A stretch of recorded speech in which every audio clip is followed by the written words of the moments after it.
truth that students, अब ये एक research topic आपका हो सकता है, that because of the video games, what sort of mental impact the teenagers, the youngsters, the students are having on their mind. Because of that, they are entering into the criminal activities. Can't we make it as a formation of a problem? Isn't it a problem? It is a very big problem. Thankfully, it is not here in India right now, but in the way we are running, in the way we are giving video games, in the way we are giving the mobile phones, the smartphones to our kids, very soon this problem will come to India. Ma'am, also web series, yeah. Yeah, you can include the web series as well. So very soon these things will be going to hit our country as well. So don't you think so that अगर मैं यहाँ पे formulation of problem की बात कर रही हूँ, तो ये एक observation है कि उस न्यूज़पेपर की कटिंग से एक observation ये निकलता है कि हाँ ये एक बहुत बड़ी प्रॉब्लम है जो अमेरिका में हुई है, लेकिन भारत में होने की संभावना है या नहीं है. हाइपोथेसिस आप इसकी कैसे बनाओगे? पॉसिबिलिटी है या नहीं है? There is a possibility. अब level of possibility क्या है? That we have to find out through the entire research work, like research methodology, review of literature and everything. But my only question to you all, that can we take that news cutting as a base to create or to formulate a problem, a research problem? Yes, we can. Okay, ये clear हुआ? तो अभी हमने कोई लंबा चौड़ा नहीं गए इन डेप्थ के अंदर, लेकिन एक न्यूज़पेपर की कटिंग से भी हम रिसर्च प्रॉब्लम को बना सकते हैं. अभी उसके अलावा अब इधर दो चार एक ये पॉइंट में बाद में, अगर आज हम जो डिस्कस करने वाले हैं वो हम ये डिस्कस करने वाले हैं कि रिसर्च प्रॉब्लम क्या होती है, हमें इंपॉर्टेंस क्या है, हमें बनानी क्यों पड़ती है रिसर्च का जो प्रॉब्लम फॉर्मुलेशन वो क्यों कर रहे हैं, द रिसोर्सेज और the sources of research problem क्या है, और एक रिसर्च प्रॉब्लम को जो हम सेलेक्ट करते हैं तो क्या क्या पॉइंट्स हमें स्टेप्स या पॉइंट्स हमें कंसीडर करने चाहिए. So you can see a slide here now. I think everyone can see this slide very easily. There is a road, दिख रही है सबको? Yes ma'am. एक और रोड आ गई स्ट्रेट. मेरे को लग रहा है ये स्लाइड्स गलती से आ गई है. फिर से एक और रोड आ गई. अब ग्रीन रोड आ गई. अभी थोड़ी लाइट ग्रीन रोड आ गई है. ओह, फॉर अ चेंज ये तो समुद्र या कोई नदी आ गई है. ये बड़ी गड़बड़ हो गई. अब ये एक व्यक्ति आ गए हैं जो एक ग्रीनरी में चल रहे हैं. अब मुझे समझ में नहीं आ रहा है ये स्लाइड्स का क्या मतलब है यहाँ पे. I mean, like, I'm not able to understand. Are you able to understand it? Yes, ma'am. क्या मतलब है इस स्लाइड्स का यहाँ पर? ये गलती से तो नहीं आ गई मुझसे? नहीं मैम, ये डालना चाहती हूँ. नहीं मैम, ये गलती से नहीं आई है. ये बताया गया है यहाँ पर आपके द्वारा कि एक रास्ता है जो हमें खोजना है आगे जाके, और वही हमें हमारी प्रॉब्लम और पीएचडी को पूरा करने के लिए होगा. जैसे जैसे हम आगे बढ़ते जाएंगे ये हमें दिखता जाएगा और हम उस प्रॉब्लम को सॉल्व कर पाएंगे. लेकिन very good, I really like your answer a lot and I appreciate that you replied. लेकिन आप इसमें देखो, ये जो रोड है, फर्स्ट रोड जो हमको दिख रहा है, चारों तरफ से सूना, ऐसा लग रहा है राजस्थान के किसी रोड पर चल रहे हो मैं ना. चारों तरफ सूखा सूखा, रोड भी थोड़ी टूटी टूटी. फिर हम यहाँ जा रहे हैं तो ये लग रहा है कोई किसी फॉरेन कंट्री की रोड लग रही है. एकदम स्मूथ और खाली रोड है, ये कुछ दिखाई नहीं दे रहा. फिर एक और रोड है, ये भी एकदम स्मूथ और बहुत ही सुंदर सी रोड है. फिर ये रोड तो बहुत ही ब्यूटीफुल है, हालांकि थोड़ी ऊपर नीचे हो रही है, but still we can enjoy this roller coaster road. और फिर एक और रोड है, और ये तो ऊपर नीचे भी नहीं है, देखो ये एकदम ही समतल है, लेकिन ग्रीनरी और बहुत ही खूबसूरत रोड है. और फिर ये व्यक्ति हैं, ये नाव लेके निकल पड़े हैं किसी समुद्र में और पता नहीं कहाँ जाना चाह रहे हैं. और ये एक व्यक्ति और दिख रहे हैं इसके अंदर, कहीं चलते जा रहे हैं और चलते ही जा रहे हैं और पता नहीं ये कहाँ जाएंगे. तो अगर ऐसी सिचुएशन में मैं आपको डाल दूं कि मैं आपको कहीं बीच में ले जाके खड़ा कर दूं और बोलूं चलो स्टार्ट नाउ, स्टार्ट वॉकिंग या start you know pulling your this boat, what you will do? कितनी देर तक चल सकते हो ये बताओ मुझे, और कहां तक और कब तक और कितनी दूर? This is my question to everyone. Ma'am मैं कहना चाह रहा था, मैम आपकी ये जो पावर पॉइंट प्रेजेंटेशन आपने दिया है उससे मेरे मन में यही जो आपने पूछा था अभी कि आप कहाँ तक जा सकते हो, तो मैं क्या साहित्य का विद्यार्थी हूँ, और साहित्य जो है सहानुभूति और अनुभूति दोनों का विषय है. तो मेरे मन में तो एक ही बात है कि सफर में धूप तो होगी, जो चल सको तो चलो. वाह. सभी है इस राह में, तुम आगे निकल सको तो चलो.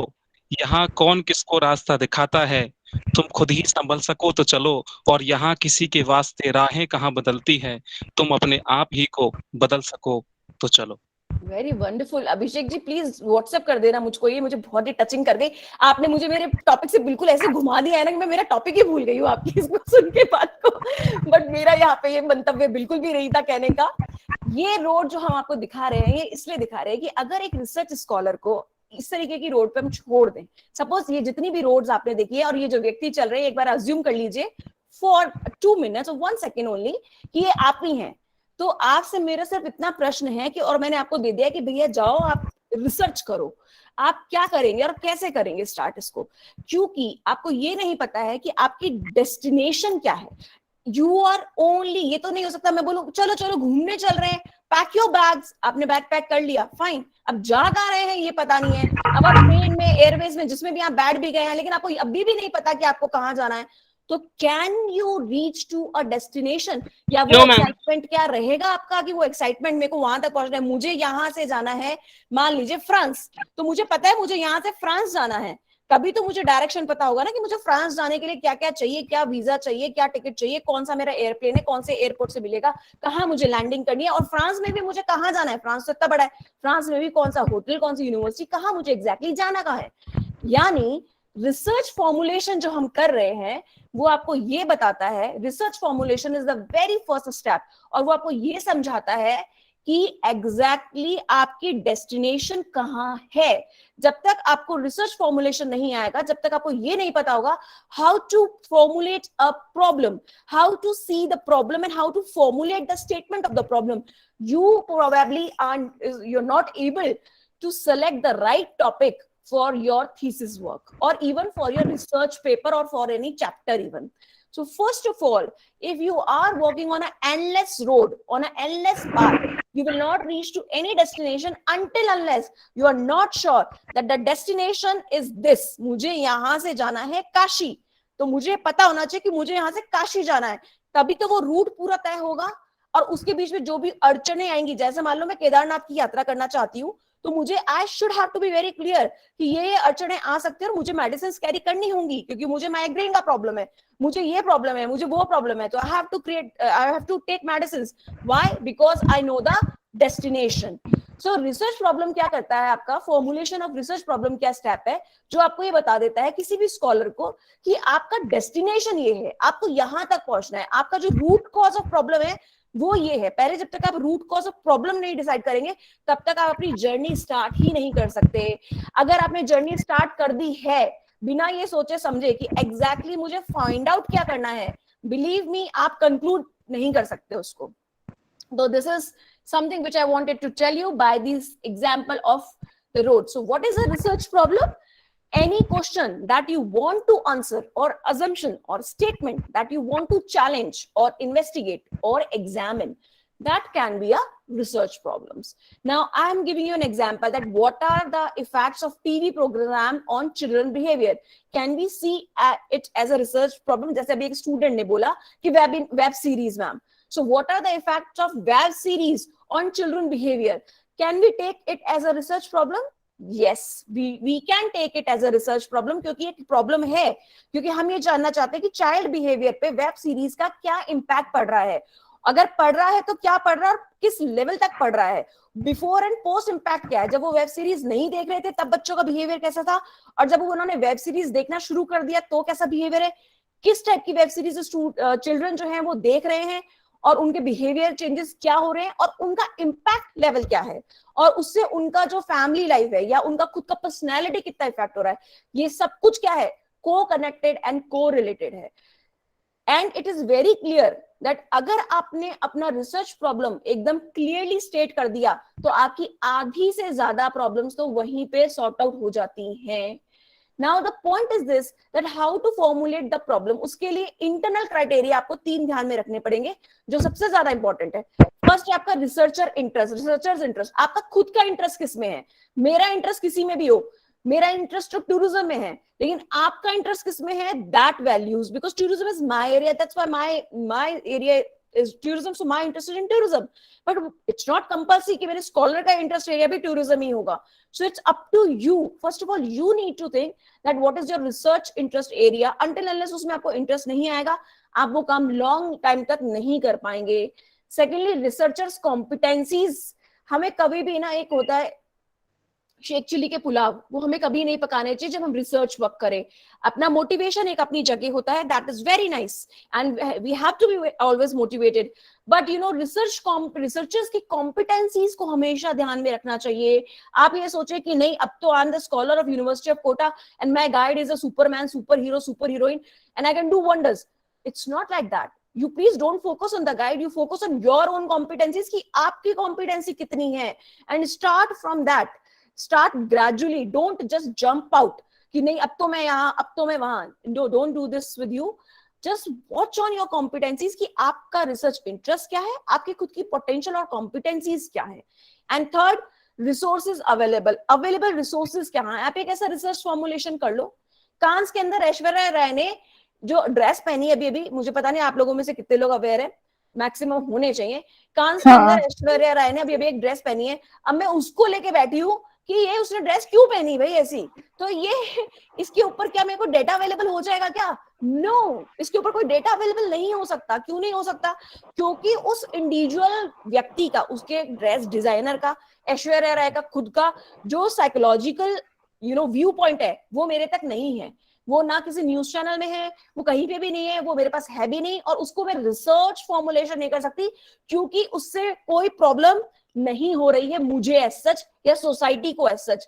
बैक बिचिंग हो रही है, कमेंट्स हो रहे हैं, कॉम्प्लीमेंट्स हो रहे हैं, that's all okay, but problem है क्या ये? No, it is not a problem. So हमें प्रॉब्लम कौन सी हो देखनी चाहिए? प्रॉब्लम हमें ये फोकस करना चाहिए कि प्रॉब्लम हमें वो सेलेक्ट करनी है जिसके ऊपर जब हम रिसर्च करने बैठे तो हमारे पास में प्राइमरी और सेकेंडरी दोनों टाइप का डेटा अवेलेबल हो। अगर आपको डेटा अवेलेबल नहीं है किसी भी टाइप का या एक ही टाइप का अवेलेबल है तो वो रिसर्च आपकी सक्सेसफुल नहीं हो पाएगी। So be careful about these 3 point. First of all your interest, secondly आपकी क्षमता, आपकी कॉम्पिटेंसीज, एंड थर्ड कि कौन से रिसोर्सेज जो हैं वो अवेलेबल हैं हमारे साथ में, ये आपको ध्यान में रखना पड़ेगा। अब रिसर्च क्वेश्चंस जो हैं एक तो रीजनेबल होने चाहिए, एक अप्रोप्रिएट होने चाहिए, आंसरेबल होने चाहिए और मेजरेबल होने चाहिए। जब भी आप एक रिसर्च क्वेश्चन को डेवलप कर रहे हैं हमेशा ध्यान रखिए कि वो बहुत सेंसिबल होना चाहिए। It does make sense. जैसे अभी जो मैंने एग्जांपल दिया ऐश्वर्या राय का कांस का ड्रेस, उसका कोई सेंस नहीं है। There is no reason behind finding out that why she wore. अभी आप पूछो कि मैडम आपने ब्लैक कलर का ड्रेस क्यों पहना है, तो there is no reason behind it. Is not reasonable at all. So the point is this, अगर मैं पूछूं किसी व्यक्ति ने ये क्यों खाया आज, वो क्यों नहीं खाया, तो क्या ये एक रीजनेबल रिसर्च फॉर्मुलेशन हो सकता है? नहीं हो सकता। So that's why always try to focus on the reasonable points, on the reasonable question. Secondly appropriate होना चाहिए। एप्रोप्रिएट मींस एथिकल होना चाहिए। It should not hurt anyone, it should not be illegal, it should be very very appropriate and a balanced way। क्योंकि अगर आपका research problem balance नहीं होगा या एप्रोप्रिएट नहीं होगा तो उसके ऊपर प्राइमरी डेटा कलेक्ट करना तो आपके लिए बहुत ही मुश्किल हो जाएगा। तो हमेशा एक रिसर्च स्टेटमेंट आप जब बनाए तो बहुत ही सोच समझ के एथिकल वे में उसको बनाएं। आंसरेबल होना चाहिए, connected with the second point only, answerable होना चाहिए। क्योंकि अगर अभी जैसे अभी 2 मिनट पहले मैंने आपको एग्जांपल दिया, मैं कोई मुझसे स्टूडेंट ही पूछ ले कि ma'am why you are wearing a black, ठीक है मैं एक नॉर्मल आंसर दे सकती हूँ because black is my favourite colour, but how could be a research formulation? हाउ आप इसको रिसर्च प्रॉब्लम तो नहीं ले सकते ना। आंसरेबल होना चाहिए, नहीं तो प्राइमरी डेटा कलेक्ट करते वक्त आपको फिर से प्रॉब्लम आएगी। देन मेजरेबल, आप उसको मेजर कर सके। मेजर कर सके मींस क्योंकि आपको सेट ऑफ पॉपुलेशन लेना पड़ेगा, सेट ऑफ सैंपल लेना पड़ेगा। सो रिसर्च क्वेश्चन जब भी आप फॉर्मुलेट करेंगे तो उसके अंदर सैंपलिंग या पॉपुलेशन जरूर उसका पार्ट होगा, अदरवाइज आप मेजर कैसे करेंगे उसको? That's why try to focus on these 4 points: reasonable, appropriate, answerable and measurable। अब आप जब क्वेश्चन डेवलप करते हैं तब आप डेवलप कैसे करेंगे क्वेश्चन को? देखिए हमेशा ध्यान रखिए कि आप एक रिसर्चर हैं और रिसर्चर का रोल ये नहीं होता कि डॉक्टर लगा लिया मैंने, ओके डॉक्टर अनुकृति शर्मा हो गई, okay bye bye tata, I am now doctorate. No, researcher का मतलब ये होता है that if you are a true researcher you are giving some inputs also in the society। और अगर आप सोसाइटी तक भी नहीं जा रहे हैं तो at least in your academia, in your fraternity, जिस भी फील्ड से आप हैं उसमें आप कुछ ना कुछ इनपुट जरूर दे पा रहे हैं, और आप जो इनपुट दे रहे हैं उसका कहीं ना कहीं आउटपुट भी आ रहा है, right? So that's why always try to focus on the questions which are related more or less, somehow related I can say, to the community development, to the stakeholders। हितों की बात करें जहां पर इस तरीके के क्वेश्चंस आपको लेने चाहिए। आपको ऐसे इश्यूज लेने चाहिए, ऐसे पॉइंट्स एज अ क्वेश्चन लेने चाहिए जिसके अंदर ऑलरेडी रिव्यू ऑफ लिटरेचर के अंदर जिन क्वेश्चंस को उठाया जा चुका हो। आप अगर मैं बोलूं कि चलो फटाफट पेन कॉपी ले लो और एक रिसर्च को फॉर्मुलेट करो, आप नहीं कर सकते। आप करेंगे लेकिन वो क्या करेक्ट होगा ये आपको सोचना पड़ेगा, क्योंकि जब आप एक रिसर्च प्रॉब्लम को फॉर्मुलेट करते हैं तब आपको मेटिकुलसली ऑब्जर्वेशन प्रैक्टिकली करना पड़ता है, साथ में आपको रिव्यू ऑफ लिटरेचर देखना पड़ता है कि इससे पहले कितने रिव्यू ऑफ लिटरेचर हो चुके हैं और उनमें क्या क्या चीजें इंक्लूडेड है और क्या क्या चीजें एक्सक्लूडेड है। उन दोनों को आपको कंक्लूड करना पड़ेगा कि हम ये जो पहले वाले प्रीवियस रिसर्चर है वो इस पे काम कर चुके हैं। आप लोगों ने देखा होगा, अगर आपने कभी सैंपल थीसिस देखी हो तो हर थीसिस के एंड में लिखा होता है further scope of the work या future scope of the research work. ये क्यों लिखा जाता है कि मैंने इस पे, मैंने मान लो टूरिज्म मार्केटिंग पे रिसर्च कर ली, लेकिन मेरे बाद जो लोग काम करेंगे वो किस पे काम कर सकते हैं वो भी मैं ही सजेस्ट कर रही हूँ, राइट। तो ये थीसिस का इंपॉर्टेंट पार्ट होता है। ये क्यों होता है? क्योंकि जब दूसरा कोई व्यक्ति रिसर्च करेगा तो वो रिव्यू ऑफ लिटरेचर को गो थ्रू करेगा, वो देखेगा कि पहले वाला जो ऑथर है या रिसर्चर है उसने क्या इंक्लूड किया था और उससे क्या अनकवर्ड या अनटच रह गया है। जो अनकवर्ड अनटच्ड है लेकिन प्रैक्टिकल है, रीजनेबल है, connected with the issues, relevant issues से रिलेटेड है, वो आपको पिक करना चाहिए।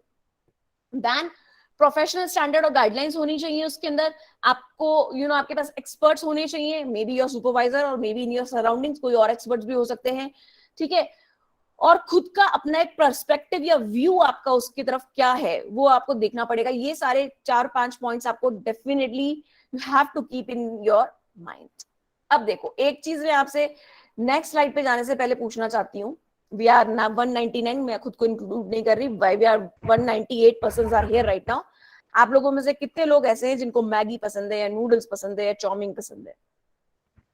How many of you? Approximate everyone.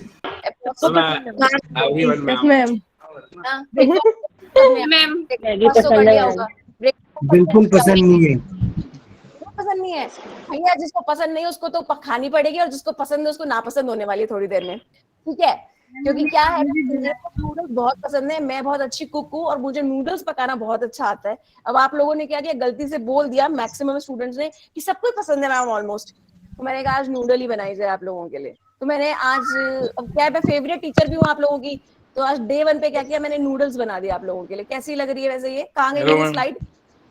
दिख रही है मेरी नूडल्स की नहीं दिख रही है? दिख रही है मैम। अच्छी बनाई है ना मैम? कोई जरूरी थोड़ी है सबको पसंद हो। हाँ, जिसको पसंद नहीं उसको इतना तो सम्मान रखना चाहिए। टीचर आपके लिए बना रहा है, इतना तो सम्मान रखना चाहिए कि खाना पड़ेगा। अब क्या होगा, यदि बना हुआ मैम भूख लग जाएगी, ऐसे मत दिखाओ। सेकंड वाली ज्यादा बेटर है मैम। ये बेटर है ना? मैंने भी यही सोचा। एक्चुअली आज टाइम कम था तो डे 1 पे मैंने सिर्फ बॉईल करके बनाई, डे 2 पे मैंने उसमें थोड़ी वेजिटेबल्स भी डाल दी आप लोगों के लिए, लेकिन क्या मेरा मन नहीं भर रहा तो मैंने कहा डे 3 पे कुछ और किया जाए। तो डे 3 पे मैंने मंचूरियन भी मिक्स कर दिया और थोड़ी और वेजिटेबल्स डाल दी उसके अंदर। बहुत सुंदर है मैम ये तो। Thank you so much. मैंने कहा स्टूडेंट्स की हेल्थ का भी ख्याल रखना है, अभी तो काफी पढ़ना है बच्चों को, तो थोड़ा मंचूरियन डाल दो और थोड़ी सी वेजिटेबल्स भी डाल दो इसके अंदर अच्छी सी। और फिर क्या, कुछ लोग एगिटेरियन भी होते हैं, तो मैंने कहा चलो थोड़ा सा डिफरेंट चेंज करने के लिए एग भी ऐड कर दिया। जो जो एग खाते हैं वो एग के साथ नूडल खाओ आज, ठीक है। डे 4 पे मैंने ये किया। फिर क्या हुआ, डे 5 पे मुझे लगा यार मोनोटोनस हो रहा है, बहुत ही बोरिंग हो गया, तो शेजवान बनाते हैं, तो शेजवान नूडल्स बना दी मैंने डे 5 पे आप लोगों के लिए। अभी क्या हुआ, डे 6 आ गया। अब मैं सोच रही हूँ मैं क्या बनाऊं भाई, 5 दिन से नूडल्स खिला रही हूँ, अलग अलग रेसिपी बना के। अब नूडल्स में भी कितनी रेसिपी बनाएगा। फिर मैं डे 6 पे सिर्फ सोच रही हूँ कि मैं क्या बनाऊं क्या बनाऊं क्या बनाऊं। फिर मैंने क्या किया, मेरे बहुत प्यार आ रहा था, सारे स्टूडेंट्स इतने अच्छे इतने डिसिप्लिन्ड हैं, तो मैंने बहुत सारी तरीके की नूडल्स बना दी सबके लिए। तो मैंने कहा जिसको जो पसंद आ रही है वो वाली नूडल है, pick your own and have it, enjoy, ठीक है। अब क्या हुआ, बच्चे बोले कि भाई क्या करें खाली। डे 7 पे क्या हुआ, डे 7 पे फिर मैं सोच रही हूँ अब इनके लिए क्या बनाया जाए, क्या बनाऊं बताओ तुम्हारे लिए मैं। तो मैंने फिर से नूडल ही बना डाली, लेकिन इस बार मैंने सूप नूडल बनाई है सबके लिए। How is the soup noodle now? So मैंने डे 7 पे सूप नूडल बना दी।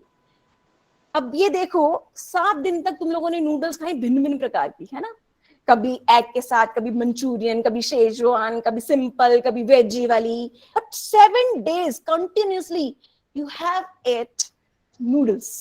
आप बताइए कब तक? एक तो हेल्थ कितनी से डिटोरेट होगी, हेल्थ पे क्या इंपैक्ट पड़ेगा, पहला क्वेश्चन तो ये।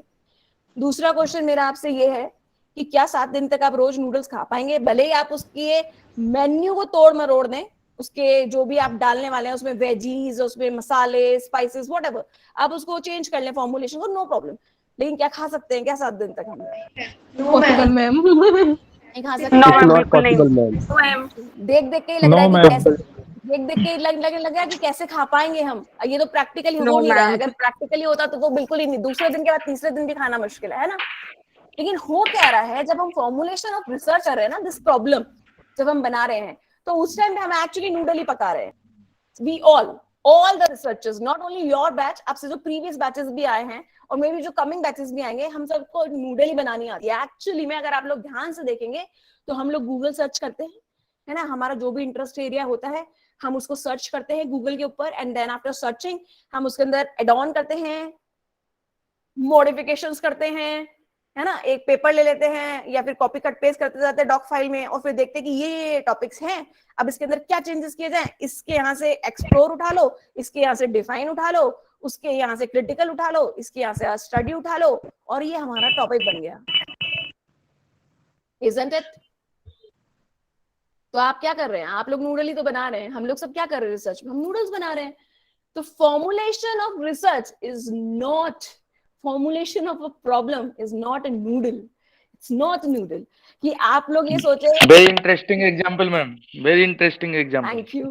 So it is not a noodle कि आप ये सोचे कि आपको 7 तरीके के टॉपिक्स उठा लिए आपने, जो भी आपका इंटरेस्ट एरिया है ना, और उसमें 7 तरीके के टॉपिक्स आपने गूगल पे सर्च करे, किसी भी सर्च इंजन पे सर्च किया, आपने उसे पेन डाउन किया, एक डॉक फाइल में लिखा, और उसके बाद में उसको घुमा फिरा के 8वां बन गया आपका खुद का रिसर्च स्टेटमेंट। ये है आपका नूडल जो आपने 7 डे पे क्रिएट किया, जिसको आप रोते रोते खा रहे हैं, right? So don't do this. Why I have given you this example, ताकि आप लोगों को याद रहे जब आप रिसर्च प्रॉब्लम क्रिएट करने बैठे तब आप ये नूडल्स कृपया करके ना पकाएं। आप क्या करें, आप रिव्यू ऑफ लिटरेचर पढ़ें। रिव्यू ऑफ लिटरेचर क्यों पढ़े?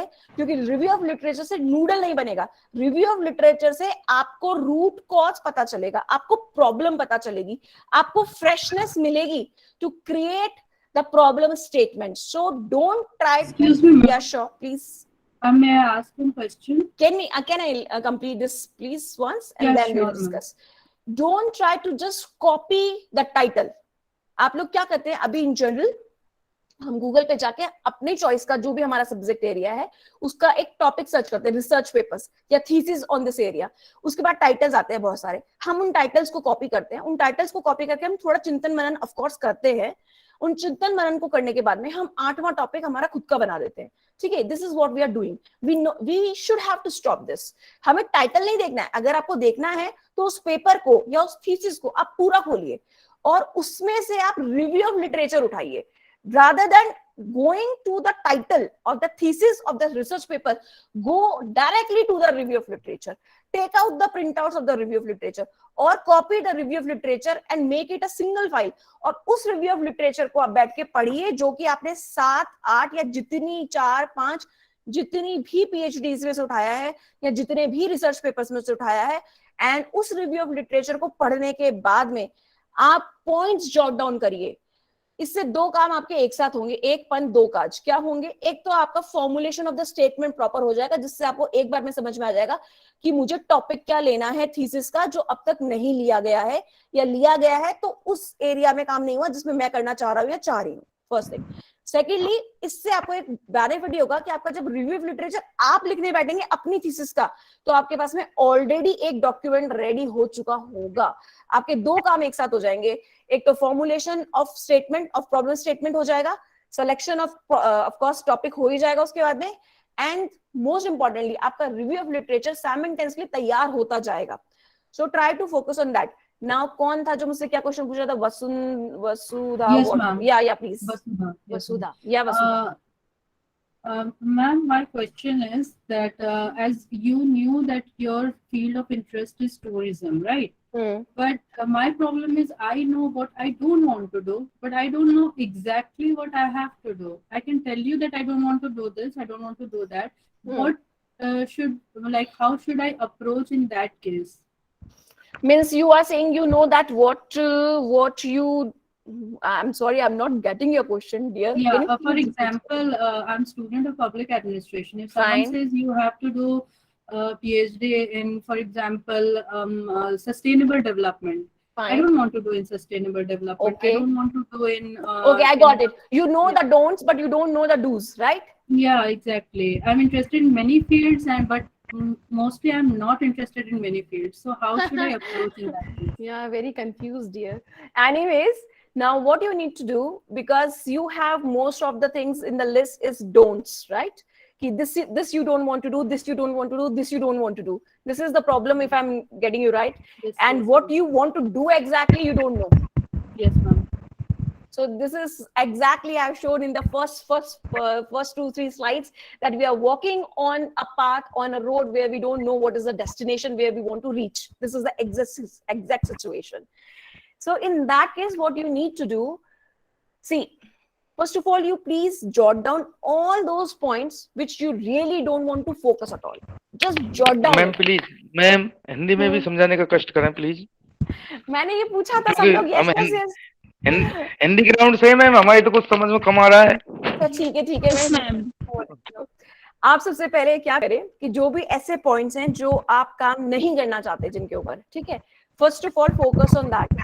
अब थोड़ा सा स्ट्रैटेजी चेंज कर दो, आप नेगेटिव से स्टार्ट कर लो. जिस पे आपको काम नहीं करना है ना, आप वो सब लिख डालो कि मुझे इस पे काम करना ही नहीं है. आई डोंट लाइक, आपने कहा कि मुझे सस्टेनेबल डेवलपमेंट पे काम नहीं करना, आप लिख लो मुझे सस्टेनेबल डेवलपमेंट पे काम नहीं करना. आप लिख लो मुझे एनवायरमेंटल इशू पे भी काम नहीं करना. आप लिख लो मुझे वाटर हार्वेस्टिंग सिस्टम पे भी काम नहीं करना, ठीक है, मुझे एथिक्स पे भी काम नहीं करना, मुझे लॉ पे भी काम नहीं करना, या जो भी और पर्टिकुलर आपके टॉपिक्स है उनको आप लिख लो एक जगह, ठीक है. And when you have jot down all those points कि इन पे मुझे काम नहीं करना, you just close that file and need not to search those points again. You start then searching the points on which you exactly want to focus कि अब मुझे करना क्या है. क्योंकि अगर आप सब कुछ रिजेक्ट कर दोगे तो ये तो पॉसिबल ही नहीं है, कुछ तो करना पड़ेगा. तभी तो हम बोल रहे हैं कि प्रैक्टिकली होना चाहिए आपका formulation of research area. You have to select something, and this is again I'm repeating कि रिसर्चर के इंटरेस्ट के बिना कभी भी आपको टॉपिक सेलेक्ट नहीं करना चाहिए. जैसे मान लो अगर आप मेरी स्टूडेंट होती तो मैं आपको सबसे पहले बोलती कि तुम SDG पे काम करो, सस्टेनेबल डेवलपमेंट गोल्स पे काम करो. 17 गोल्स है, 17 में से कोई भी 2 गोल ले लो या 1 गोल ले लो, उस पे काम करो. मैं खुद तुमको यही सजेस्ट कर देती. क्यों करती? क्योंकि ये एक ऐसी चीज है जो प्रेजेंट में है, ठीक है, एंड फ्यूचर में भी होगी. देखो एक चीज और मैं आप लोगों को सिखा रही हूँ आज, please be very careful with this. Research problem जो है वही आपका पूरा रिसर्च का बेस है, ठीक है. एक चीज आप ध्यान रखना, दैट पास्ट जो है दैट इज हिस्ट्री. नाउ हमें कोई लेना देना नहीं होना चाहिए रिव्यू ऑफ लिटरेचर के अलावा. Past is a history, you all knows, and future हमको भी नहीं पता और तुमको भी नहीं पता. तो फ्यूचर इज अ मिस्ट्री, वो भी आपको नहीं पता. But what we have at present, present is the reality, right? So what we need to do, we need to focus on present with a futuristic vision. तो जो आपका question है, तो आप पास्ट पे तो फोकस ही मत करो ना, आप किसी भी टॉपिक का फ्यूचरिस्टिक विजन ले लो. इसमें क्या है, फ्यूचरिस्टिक विजन तो सबने नहीं ले रखा ना. If you want to do something a good research और a different research, why don't you go for the futuristic vision of certainly जैसे भी कोविड हुआ, for an example, I am giving you an example. अभी Covid आया, Covid इतना सारा 2 साल 3 साल 2.5 साल हम लोगों ने इतना सफर किया.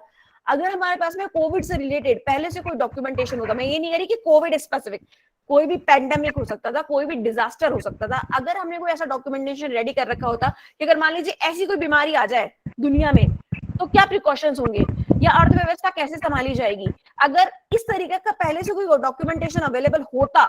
सपोज एक बार चले जाओ, अज्यूम कर लो, इमेजिनरी वर्ल्ड में चले जाओ. हाइपोथेसिस भी तो इमेजिनेशन ही है, रियलिटी थोड़ी ना होती है. हाइपोथेसिस इमेजिनरी होती है वो भी. तो एक बार इमेजिनरी दुनिया में चले जाओ, मान लो कोविड आया ही नहीं है, ठीक है, और हम लोग रिसर्च पे डिस्कशंस कर रहे हैं, और अपन लोगों ने, मैं आपकी एक गाइड हूं और मैंने आप लोगों को कह दिया कि अपन लोग सब ऐसा सोचते हैं कि मान लो कोई ऐसी बीमारी आ जाए जिसमें अपन जो सांस के थ्रू फैल सकती है, टच के थ्रू फैल सकती है, तो अपन क्या करेंगे, अपन अर्थव्यवस्था को कैसे संभालेंगे. पहली चीज, डिफरेंट इंडस्ट्री जैसे एजुकेशन इंडस्ट्री वो कैसे संभलेगी, या पर्यटन इंडस्ट्री वो कैसे संभलेगी, या बाकी के जो छोटे स्मॉल बिजनेसेस हैं वो कैसे संभलेंगे, वो उनका सर्वाइवल कैसे होगा, ठीक है, या मेडिकल लाइफ पे, या जो मेडिकल लाइंस वाले लोग हैं इन पे क्या इम्पैक्ट पड़ेगा, अपन लोग किस तरीके से इससे बाहर आएंगे, ठीक है. इसके ऊपर अपन क्यों नहीं एक रिसर्च बनाते, इस पे ऊपर एक चर्चा क्यों नहीं करते. अब ये सोचिए आप अगर ये कोविड नहीं आया होता तो ये कितना अनरियलिस्टिक साउंड हो रहा है या नहीं हो रहा कि ये भी कोई बात है क्या? लेकिन अभी तो ये हो चुका अपने साथ में, तो अपन को मतलब पता है कि ऐसा हो सकता है। अगर मान लो ये नहीं हुआ होता और हमने इस पे रिसर्च कर रखा होता, तो अपन जितने भी स्कॉलर्स इस टाइम पे कनेक्टेड है, इन सबकी research on the top of the world होती आज। क्यों होती? क्योंकि इसके ऊपर रिसर्च नहीं की गई है, जिसके ऊपर आपने रिसर्च करके ऑलरेडी छोड़ दी है, जिसको लोग पढ़ते एज अ रेफरेंस कि उस व्यक्ति ने उस टॉपिक पे रिसर्च की थी, हो सकता है उसमें से कुछ इनपुट्स हमको मिल जाए फॉर द इम्प्लीमेंटेशन। तो जिन लोगों को ये कंफ्यूजन है कि भाई फॉर्मुलेशन ऑफ रिसर्च प्रॉब्लम हमें ये भी नहीं करना वो भी नहीं करना, तो try to go for the futuristic vision. तो बट वो फ्यूचरिस्टिक विजन ऐसा नहीं होना चाहिए कि मैं यहाँ बैठे बैठे चुटकी बजाऊं और मैं आसमान में अंतरिक्ष में पहुंच जाऊं, ऐसा भी नहीं होना चाहिए। वो सेंसिबल होना चाहिए, लेकिन वो ऐसा होना, अगर आज हम लोगों ने जो इतना सफर किया, सारे देशों ने, वो इसलिए इतना सफर किया कोविड से क्योंकि कहीं पे भी कोई भी डॉक्यूमेंटेशन, कोई भी प्रिकॉशन, कोई भी स्ट्रैटेजी, कोई भी नीति नहीं थी कि किस तरीके से अगर ऐसा कोई डिजास्टर आ जाएगा तो हम उभरेंगे उससे। कहीं पे था क्या लिखा हुआ? कहीं नहीं लिखा हुआ था। अब लोग लिखने लग गए, अब बैक टू बैक लोग, इनफैक्ट इंक्लूडिंग मी, मैं खुद भी पर्यटन से रिलेटेड कोविड को करके बहुत कुछ लिख चुकी हूँ, और अब हम बैक टू बैक उसी पे लिखते जा रहे हैं। क्यों लिखते जा रहे हैं हम?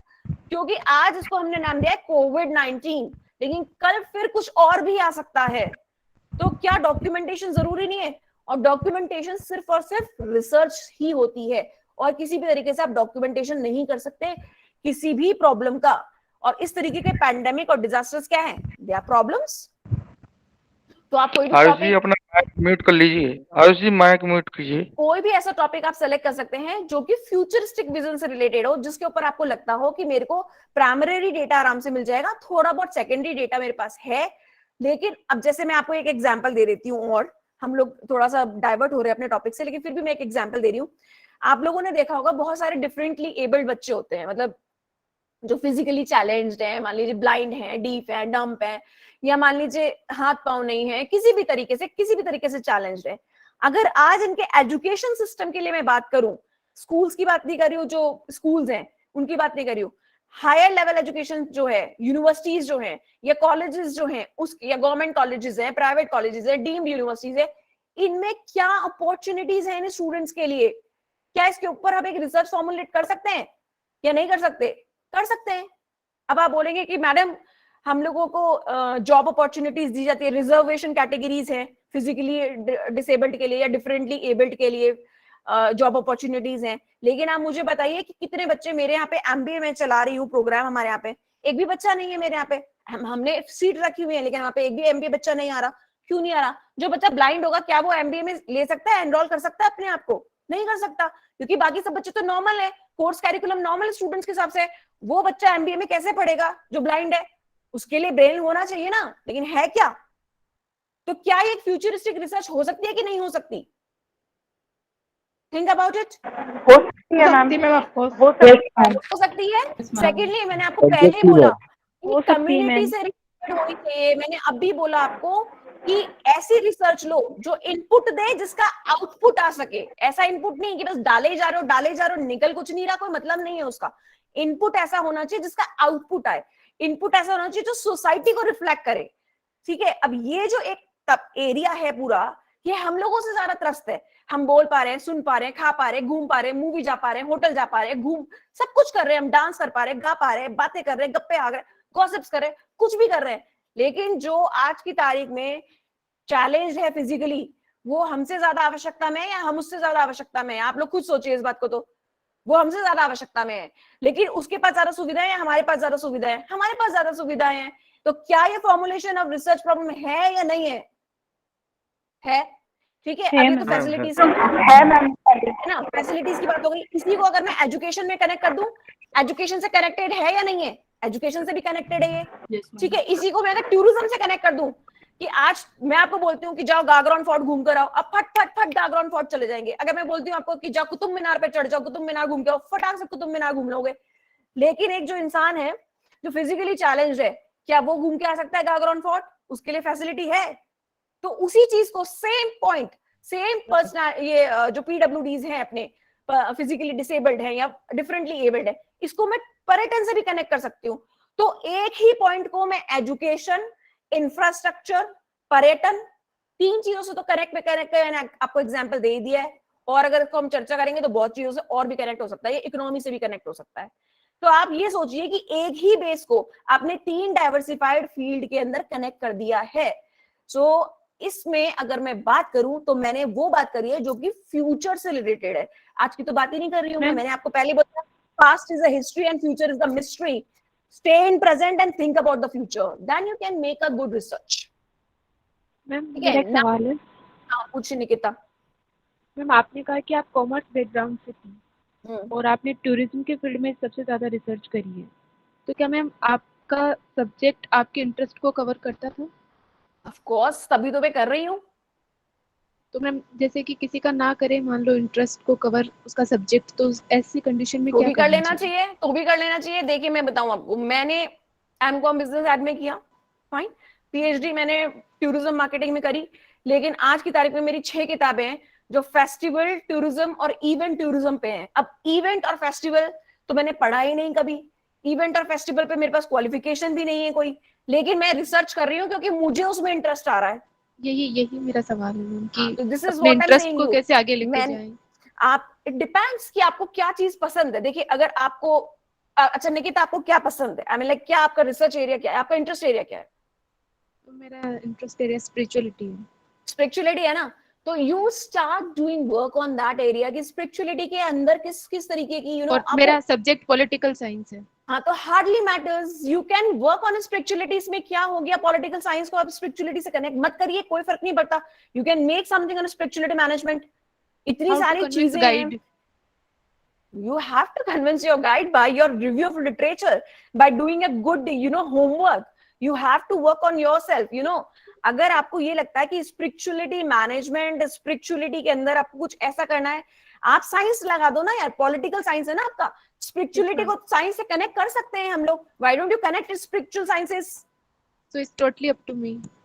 It's totally up to you, and to convince your guide is also up to you, because आप भाई एक मैं ऑनेस्टली बताऊं, देखिए कोई भी सुन रहा हो मुझे, लेकिन हकीकत यही है कि गाइड ये चाहता है कि student should be active, student काम करे, है ना। तो जब स्टूडेंट खुद ही इंटरेस्ट लेके काम कर रहा है तो गाइड उसके अंदर बहुत ज्यादा ना नुकुर करेंगे नहीं, अगर आप खुद का इंटरेस्ट शो करेंगी काम करने के लिए तो, क्योंकि अल्टीमेटली आपका रिसर्च का काम आपकी जिम्मेदारी होती है। गाइड जो सुपरवाइजर है वो गाइड ही है केवल आपका, वो दिशा निर्देशन देगा आपको, उंगली पकड़ के नहीं चलाने वाला है, चलना आपको खुद ही है, राइट। तो अगर आपको लगता है कि पॉलिटिकल साइंस में आप स्पिरिचुअलिटी के ऊपर कुछ करना चाहती हैं, तो go with the title of spiritual sciences और connected with the community upliftment और विद द वेलफेयर और with the development of the communities को कनेक्ट कर दो। करप्शन भी इसका पार्ट हो सकता है, इसके अंदर तुम करप्शन भी उठा सकती हो। क्यों उठा सकती हो करप्शन? इतने सारे केसेस आ चुके हैं तुम्हारे पास, केस स्टडीज। हालांकि मेरा फिर से तुम लोगों ने मेरा पूरा टॉपिक डाइवर्ट कर दिया है, लेकिन इसके अंदर केस स्टडीज भी इन्वॉल्व कर सकती हैं कि इतने सारे केस स्टडीज हो चुके हैं इसके अंदर। You can give the example of the case studies, ठीक है। और एक चीज और मैं बता दूं कि हालांकि मेरे लेक्चर का पार्ट नहीं है, लेकिन फिर भी मैं बता रही हूँ कि जब भी आप कभी भी प्रोजेक्ट इसमें प्रपोजल अपना थीसिस के अंदर क्वेश्चनर फिल कराने जाएं, प्रैक्टिकली जब खुद जाएं क्वेश्चनर फिल कराने, क्योंकि ट्रेंड्स थोड़े चेंज हो गए हैं। आप इसलिए नहीं कि सबूत देने हैं हमको, नहीं, आपको एक पीएचडी थीसिस के अंदर ये दिखाना चाहिए कि आपने प्रैक्टिकली उस काम को किया है। तो whenever you go with the interview method, whenever you go with the questionnaire filling method, whenever you go with the observation method, try to clip the videos, try to click the pictures, make some small clippings, make some small videos, make some photographs of that, क्योंकि आप thesis में तो photograph लग सकती हैं, और जब आप प्रेजेंटेशन करेंगे उस टाइम पे वो videos you can show it in your main vivas or in your pre-vivas as well, because that will make a practical impact on the external examiner कि ये सिर्फ शोकेस नहीं है। क्योंकि आजकल ये ट्रेंड भी है कि 400 रेस्पोंडेंट्स लिए तो 400 रेस्पोंडेंट्स में से 100 रेस्पोंडेंट्स को बांट दिया आपने क्वेश्चनर, उन 100 के बिहाफ पे डेटा कंक्लूड करके 400 की रिपोर्टिंग कर दी। ये हो रहा है, तो हमें ये नहीं करना है। और उसको नहीं करने का एक बहुत अच्छा तरीका है कि आप मैक्सिमम टाइम आप इंटरव्यू मेथड्स को जितना ज्यादा इंप्लीमेंट करें उतना बेहतर होगा, क्योंकि इंटरव्यू मेथड आपको हमेशा एकदम फ्रेश डेटा देगा। आप अगर अभी मेरा इंटरव्यू लेने बैठ जाएंगे तो मैं कुछ और ही बोलूंगी जो आपने एक्सपेक्ट नहीं किया होगा, आप किसी और का इंटरव्यू लेंगे वो कुछ और ही बोलेंगे, तो आपकी रिसर्च क्या है ना प्रैक्टिकल दिखेगी कि इन्होंने प्रैक्टिकली रिसर्च करी। और मैं तो आपको कह रही हूँ ये चीज कि आप जब प्रॉब्लम को फॉर्मुलेट करें ना, तब भी इसमें आगे मेरी स्लाइड में है ये चीज, तो मैं आपको अभी बता रही हूँ। जब आप एक फॉर्मुलेशन करें प्रॉब्लम का, उस टाइम पे भी आप ग्रुप डिस्कशंस करिएगा। ग्रुप डिस्कशंस ये नहीं कि इसी ग्रुप में कर लिए, आप ग्रुप डिस्कशन करिए जहां भी आप रह रहे हैं, जिस भी सोसाइटी में आप रह रहे हैं, जहां भी आप जा रहे हैं, बातों बातों में आप एक ग्रुप डिस्कशन करिए कि एग्जैक्टली हो क्या रहा है। ठीक है, इससे क्या होगा ना, आपको देखो व्हेन वन माइंड स्पीक, तब केवल एक ही दिमाग बोल रहा होता है, लेकिन when very lots of minds are working together in one direction, तो बहुत सारे आइडियाज आपके पास आ जाते हैं। और फॉर्मुलेशन ऑफ प्रॉब्लम जो है वो खेल ही पूरा आइडिया का है कि आइडिया क्या है आपका। रिसर्च उतनी ही प्यारी होगी जितना attractive, innovative plus critical thinking वाला आपका आइडिया होगा। देखो, इनोवेशन, क्रिएटिविटी अपनी जगह बहुत कॉमन वर्ड्स हैं, don't forget the word critical thinking. Critical thinking होनी चाहिए आपके टॉपिक के अंदर, आपकी प्रॉब्लम के अंदर। ये नहीं कि बस हाँ नया होना चाहिए, न्यू है, यूनिक है, that's all okay fine, but वो उसमें क्रिटिकल पार्ट कितना है उसको आपको जरूर देखना पड़ेगा।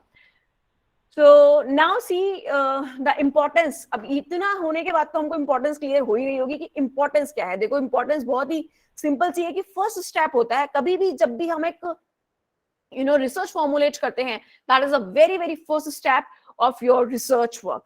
सेकेंडली, मैंने आप लोग को पहले ही स्लाइड से बता दिया कि जो डेस्टिनेशन आप पे पहुंचना है, उस जर्नी पे जिस पे आप निकल रहे हैं, उसकी डेस्टिनेशन एक रिसर्च प्रॉब्लम ही आपको बता सकती है कि ये एक गाइडलाइन है और इसी पे आपको चलना है, इसी पे आपको काम करना है। रिसर्च प्रॉब्लम जितना ज्यादा क्लियर होगा, उतनी ही ज्यादा आपकी थीसिस की फाउंडेशन स्ट्रांग होगी, उतनी ही ज्यादा आपका फाउंडेशन स्ट्रांग हो जाएगा थीसिस का। उसके बाद में आपको किस तरीके की थीसिस का स्ट्रक्चर बनाना है, मतलब the entire structure of that thesis is actually based on the research problem की रिसर्च का प्रॉब्लम क्या है, उसी के ऊपर आपकी पूरी जो बिल्डिंग है वो खड़ी होने वाली है। उसके अलावा तो इट्स जस्ट इम्पॉसिबल। अब आपको एक चीज और ध्यान रखनी है, हालांकि हम लोग इसको वर्बली पढ़ चुके हैं थोड़ा सा, बट अब स्लाइड से देख लेते हैं।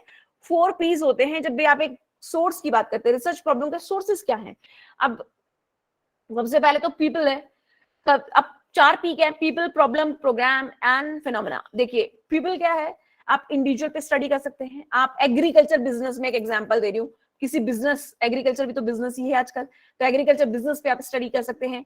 ठीक है, और या फिर आप किसी ग्रुप पे स्टडी कर सकते हैं। मान लीजिए किसी ग्रुप को आपने ले लिया, उस ग्रुप पे आप स्टडी कर सकते हैं। तो ये जो प्रॉब्लम्स हैं, एक जो फॉर्मुलेशन ऑफ प्रॉब्लम है वो पीपल सेंट्रिक हो गया।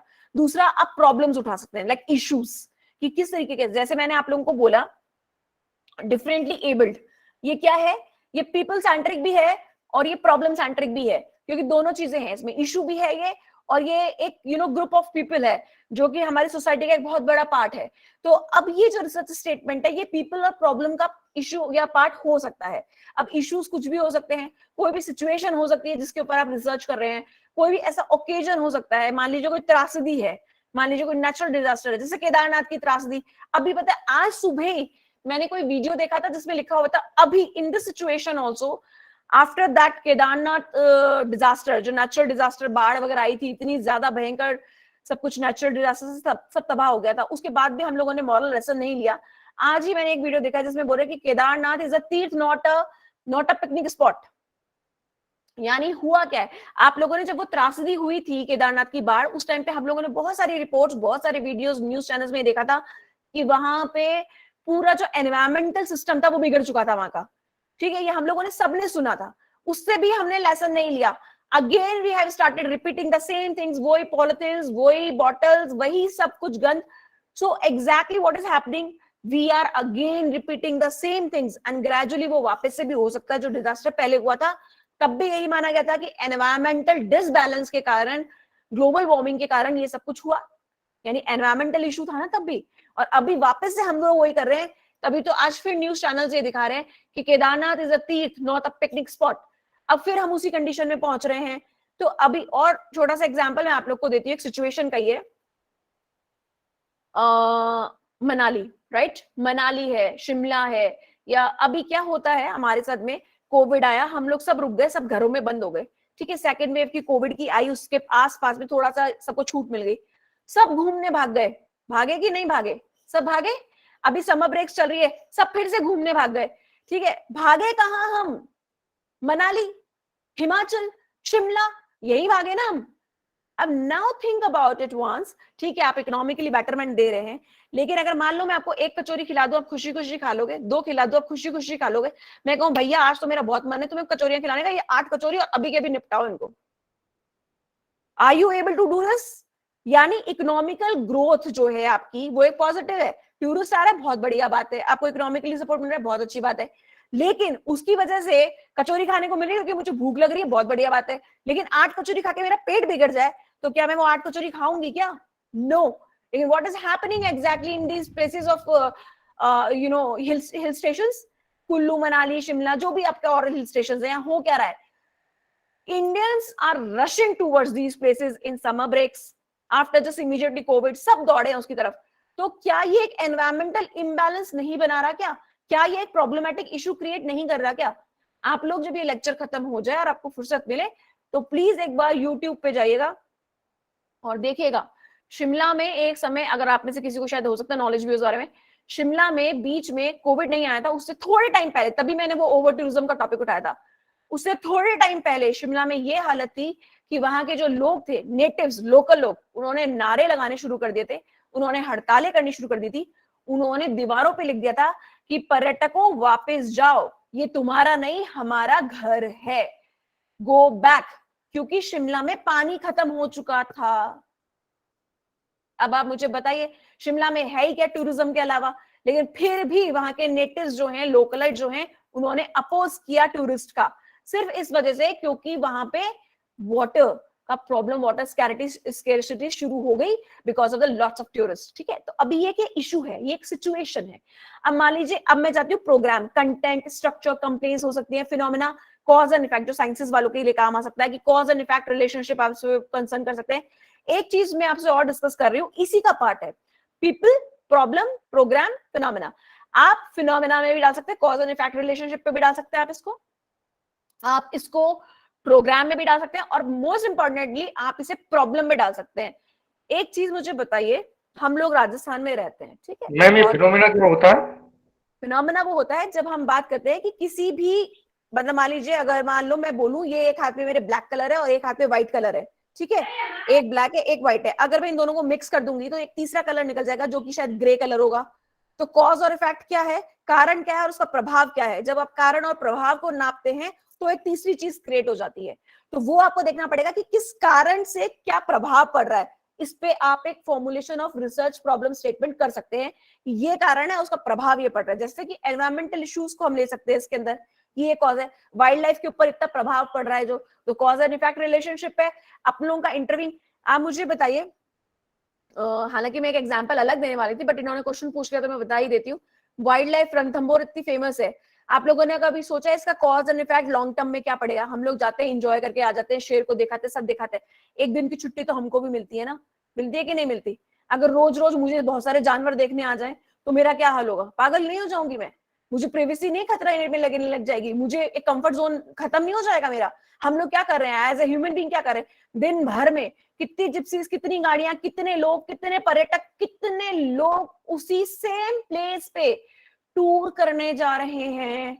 Have you ever thought about it कि इसका कॉज और इफेक्ट रिलेशनशिप है कि नहीं है? क्या ये एक प्रॉब्लम है या नहीं है?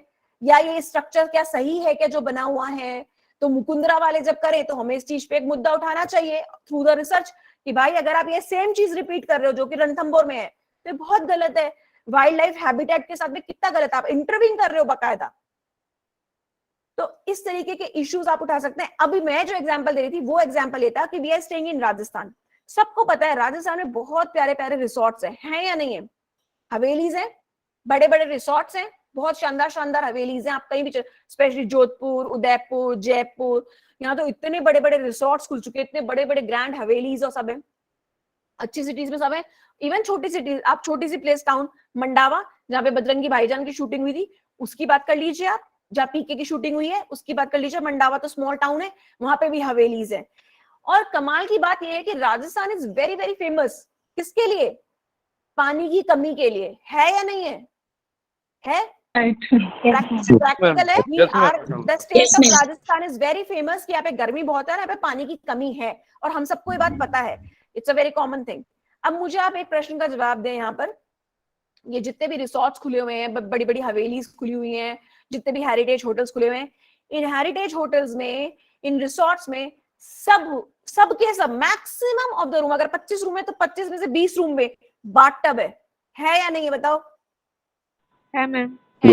जितने जितने भी नए रिसोर्ट्स खुल रहे हैं उन सब में स्विमिंग पूल्स हैं या नहीं है? राइट है ना, स्विमिंग पूल्स भी हैं। तो आप मुझे ये समझाएं कि जिस स्टेट में इतना ज्यादा वाटर का प्रॉब्लम है, उस हर स्टेट के अंदर आप हर वॉशरूम के अंदर एक जकूजी या एक बाथटब या एक स्विमिंग पूल दे रहे हो, स्विमिंग पूल में भी 2 दे रहे हो कि एक बच्चों का एक तुम्हारा, तो भाई उसका वाटर हार्वेस्टिंग सिस्टम, उसके अंदर इतना सारा पानी वो कहां से आ रहा है? कहां से आ रहा है? वो ऊपर से तो आ नहीं रहा ना, निकल तो धरती से ही रहा है। वो कहां से निकल रहा है? बोरिंग में से ही निकल रहा होगा ना? Correct me if I am wrong. Correct में राइट। ठीक है, अब मुझे आप ये बताइए, ये एक प्रॉब्लमेटिक इशू है या नहीं है? क्या सरकार को इस पे एक्शन लेना चाहिए या नहीं लेना चाहिए? आप किसी एक पर्यटक के सुख के लिए कितने लोगों को आप समझ सकते हैं? एक बाथटब का पानी कितने बाल्टी पानी हो गया वो, जहां पे लोगों के पास पीने का पानी नहीं है लेकिन नहाने के लिए पानी है। Are you getting this as a problem और नॉट? प्रॉब्लम तो अब है। आप बोले कि मैडम ये तो रिसर्च का इशू ही नहीं है। ये रिसर्च का इशू क्यों नहीं है? आप समझिए इस बात को, जहां इतनी स्कैरिसिटी हो रही है वो रिसर्च का इशू ही नहीं है आपके लिए। पानी के बिना हम कितने दिन जी सकते हैं? 5 दिन। क्या ये रिसर्च का टॉपिक है या नहीं है? पब्लिक वेलफेयर के लिए है या नहीं है? सोसाइटी अपलिफ्टमेंट के लिए है या नहीं है? तो ये जो पॉलिसी मेकिंग है, चाहे इसमें गवर्नमेंट को इन्वॉल्व करिए, चाहे आप इसे पब्लिक प्राइवेट पार्टनरशिप में ले लीजिए, चाहे आप इसमें सोसाइटल इशू उठा लीजिए, लेकिन ये प्रॉब्लम है कि नहीं है? Ma'am it is a problem. It's a big problem for us in the coming future. हम लोग कैसे सरवाइव करेंगे? We have no idea. क्योंकि अभी हम चिल्ला रहे हैं कि जो जैसे बाढ़ में, जैसलमेर, इधर पानी की बहुत कमी है। आपको क्या पता है? हम जहां बैठे हैं, हम कोटा की कई ऐसी कॉलोनीज हैं जहां पे पानी नहीं आता। अरे आप छोड़िए, जिस अपार्टमेंट में मैं रह रही हूँ यहाँ पे रोज टैंकर से पानी डल रहा है पिछले 1 हफ्ते से। तो ऐसी स्थिति में हम क्यों पहुंच गए हैं? सिर्फ इसलिए कि हमारे पास में वाटर हार्वेस्टिंग सिस्टम नहीं है, या और भी कोई रीजन है? सिर्फ क्या वाटर हार्वेस्टिंग सिस्टम ना होने से ये प्रॉब्लम हुई है क्या, या और भी हमारे पास कोई प्रॉब्लम्स हैं? अब भाई सीजन और वेदर को तो वी कैन नॉट चेंज ना। हम ये तो बोल नहीं सकते कि ये थार है, इसको थार को बदल के हम समुद्र बना दे, ये तो पॉसिबल नहीं है। तो जो है उसको तो बचा सकते हैं, राइट? तो ये जो प्रॉब्लम है ना, ये जो प्रॉब्लम वाला पॉइंट है, issue, situation, occasions, you can put it into that. ठीक है, प्रोग्राम्स के अंदर आप इसको डाल सकते हैं कि हमारा जो कंटेंट, हमारा स्ट्रक्चर है वो ही गड़बड़ा गया है। कॉज एंड इफेक्ट रिलेशनशिप में आप इसे डाल सकते हैं कि कॉज एंड इफेक्ट रिलेशनशिप ये है, अगर आपको पानी बचाना है राजस्थान जैसे स्टेट में, इफ यू वांट कि सब तक पानी पहुंचे, तो हमें ये रोकना पड़ेगा, क्योंकि it is a wrong policy which the richest people are adopting. आज मैं आपको बोलूं अपने अपने घर में एक बाथटब बनवा लीजिए, आप बनवा सकते हैं, लेकिन उसमें पानी कहां से लाएंगे? Think about it. So now the factors of problem identification is what one wants to know and why one wants to have the particular question answered. ये देखिए, ये एक बहुत ही बेसिक सा क्वेश्चन है। 2 क्वेश्चंस हैं, आपको जरूर पता होने चाहिए। पहला तो ये, जैसे कि अभी एक बच्ची ने, वसुधा, मैं फिर नाम से कंफ्यूज हो रही हूँ, उन्होंने पूछा था मुझसे what one wants to know. First of all तो आपको पता होना चाहिए कि मेरे को जानना क्या है, मेरे मन में क्यूरियोसिटी किस बात की है, exactly what I want to find out, exactly मुझे खोजना क्या है। ठीक है, आप मान लीजिए 4 मूवीज रिलीज हुई हैं फॉर एन एग्जाम्पल, तो क्या आप चारों मूवीज देखने चले जाओगे क्या एक साथ? नहीं। या चारों मूवी ही देख कर आओगे एक साथ? नहीं, तो आज एक, कल एक, परसों एक, नरसों एक, ऐसा करोगे? नो, आप 4 में से एक सेलेक्ट करोगे कि this is the movie which I want to see. अब मैं आपसे नेक्स्ट क्वेश्चन पूछूंगी, but why this one particular movie you want to see? Because you are saying क्योंकि मेरा फेवरेट हीरो है इसके अंदर, या मुझे इस मूवी का म्यूजिक बहुत पसंद है, या मुझे इस मूवी का जो थीम या स्टोरी है वो मुझे बहुत पसंद है, या एक वुमेन सेंट्रिक मूवी है मैं इसलिए देखना चाहती हूँ इसको। यानी आपके पास में क्या है? अलग अलग रीजंस है, राइट? अभी मैं अगर आपसे यहीं पे एक क्वेश्चन पूछ लूं कि what ones wants to know, अगर मैं कोई एक पर्टिकुलर मूवी ले लूं जो ऑलमोस्ट हम सब लोगों ने शायद देखी हो, तो मान लो बाहुबली है ना, हम सबने देखी थी बाहुबली 1, तो बाहुबली 1 की बात कर लेते हैं 1 मिनट के लिए कि what one wants to know. हम बोल रहे हैं कि भाई बाहुबली देखना चाहते हैं हम सब, ओके फाइन। तो आप जानना क्या चाहते हो बाहुबली के अंदर, ये बताओ। क्वेश्चन का आंसर क्या था? क्वेश्चन क्या है बताओ? ये मूवी नो, ये मूवी ही क्वेश्चन पे छोड़ी गई थी। इस मूवी कटप्पा ने बाहुबली को मारा। यस, इस मूवी का आप लोगों ने पहली कोई ऐसी मूवी देखी होगी जिसका एंड क्वेश्चन पे छोड़ा गया कि कटप्पा ने बाहुबली को क्यों मारा, और यही इस मूवी की यूएसपी थी, यही इस मूवी की सबसे बड़ी यूनिक सेलिंग पॉइंट था कि कटप्पा जो कि उसका क्लोज था, मामा था, उसी ने उसको मारा, वो भी पीछे से मारा, तो क्यों मारा? Am I correct? तो आपका सेकंड क्वेश्चन क्या है? Why one wants to have the particular question answered? आप इसका आंसर खोजना क्यों चाहते हो? क्योंकि ये आपको एक क्यूरियोसिटी दे रहा है, आपको एक एक्साइटमेंट दे रहा है, और इसीलिए आपने क्या किया, बाहुबली 2 भी देख डाली फिर, राइट? तो वैसे तो ये बहुत अच्छी मार्केटिंग स्ट्रैटेजी थी, तो प्रमोशन जो किया गया है, जिसने मूवी बनाई उसने बहुत अच्छी मार्केटिंग स्ट्रैटेजी अडॉप्ट करी। लेकिन अगर मैं इसको प्रॉब्लम ऑफ आइडेंटिफिकेशन में ले जाऊं तो आप बिलीव करेंगे कि आप भी एक्चुअली में रिसर्च में दो ही काम कर रहे हैं कि पहले तो आप ये जानना चाहते हैं कि पहले तो आप ये पता करना चाहते हैं कि हमें जानना क्या है, और जब आपको ये पता चल जाता है कि मुझे ये जानना है, तो आपको सेकंड क्वेश्चन का आंसर पता होना चाहिए कि मुझे ये जानना क्यों है। जैसे कि मेरे मन में आता है कि ये जो बाथटब, जकूजीज और स्विमिंग पूल बन रहे हैं, इनके बिना क्या पर्यटक रह नहीं सकता क्या रिसोर्ट में?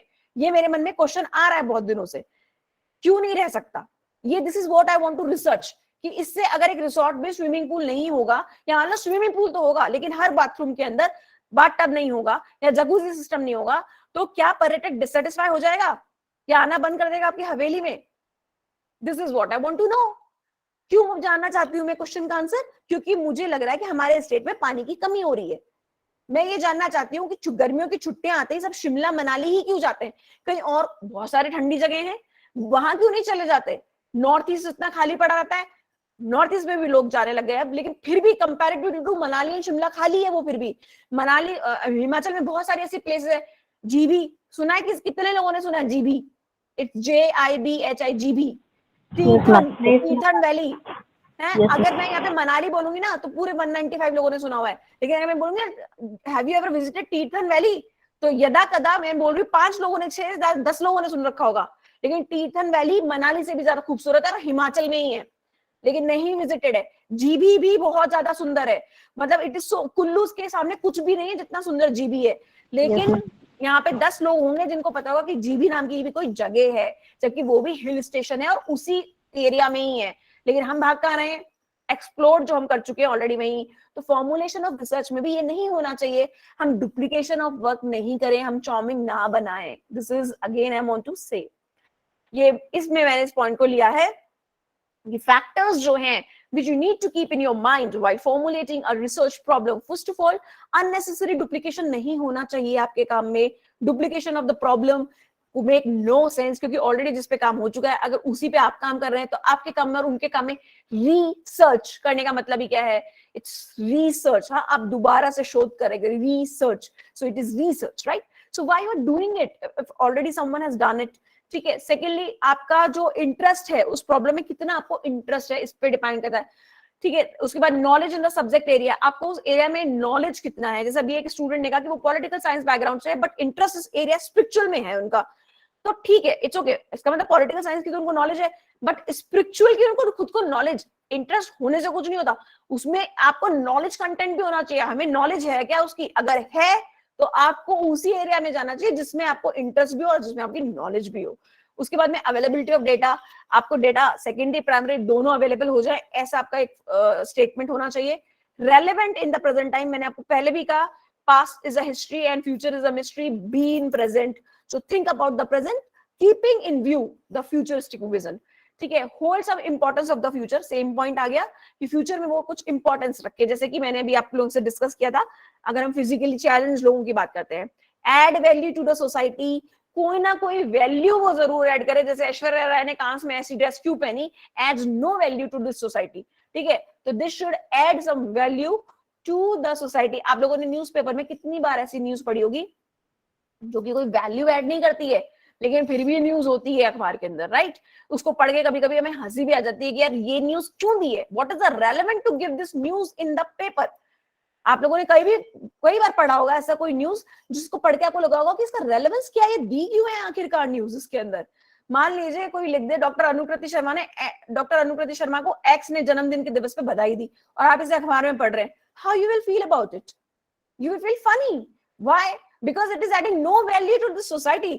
अखबार में तो वो आना चाहिए ना जो कुछ वैल्यू एड करे. जब वैल्यू ऐड नहीं हो रही है तो उस चीज को एज ए इंफॉर्मेशन देने का भी कोई मतलब नहीं है. तो आप रिसर्च में ऐसा कोई भी चीज ना ले जो कि वैल्यू एडेड ना हो. अब ये जो पॉइंट्स हैं हमारे consideration in selecting a research problem, ये हम ऑलरेडी पढ़ चुके हैं. बस इसका लैंग्वेज मेरा थोड़ा चेंज है कि आपका इंटरेस्ट होना चाहिए, आपको मैग्नीट्यूड होना चाहिए, आप उस कॉन्सेप्ट को मेजर कर पाए, आपका एक्सपर्टीज उसके अंदर होना चाहिए, रेलेवेंस होनी चाहिए और अवेलेबिलिटी ऑफ डेटा होना चाहिए. ये मैंने थोड़ा सा ब्रॉडर कर दिया इसको.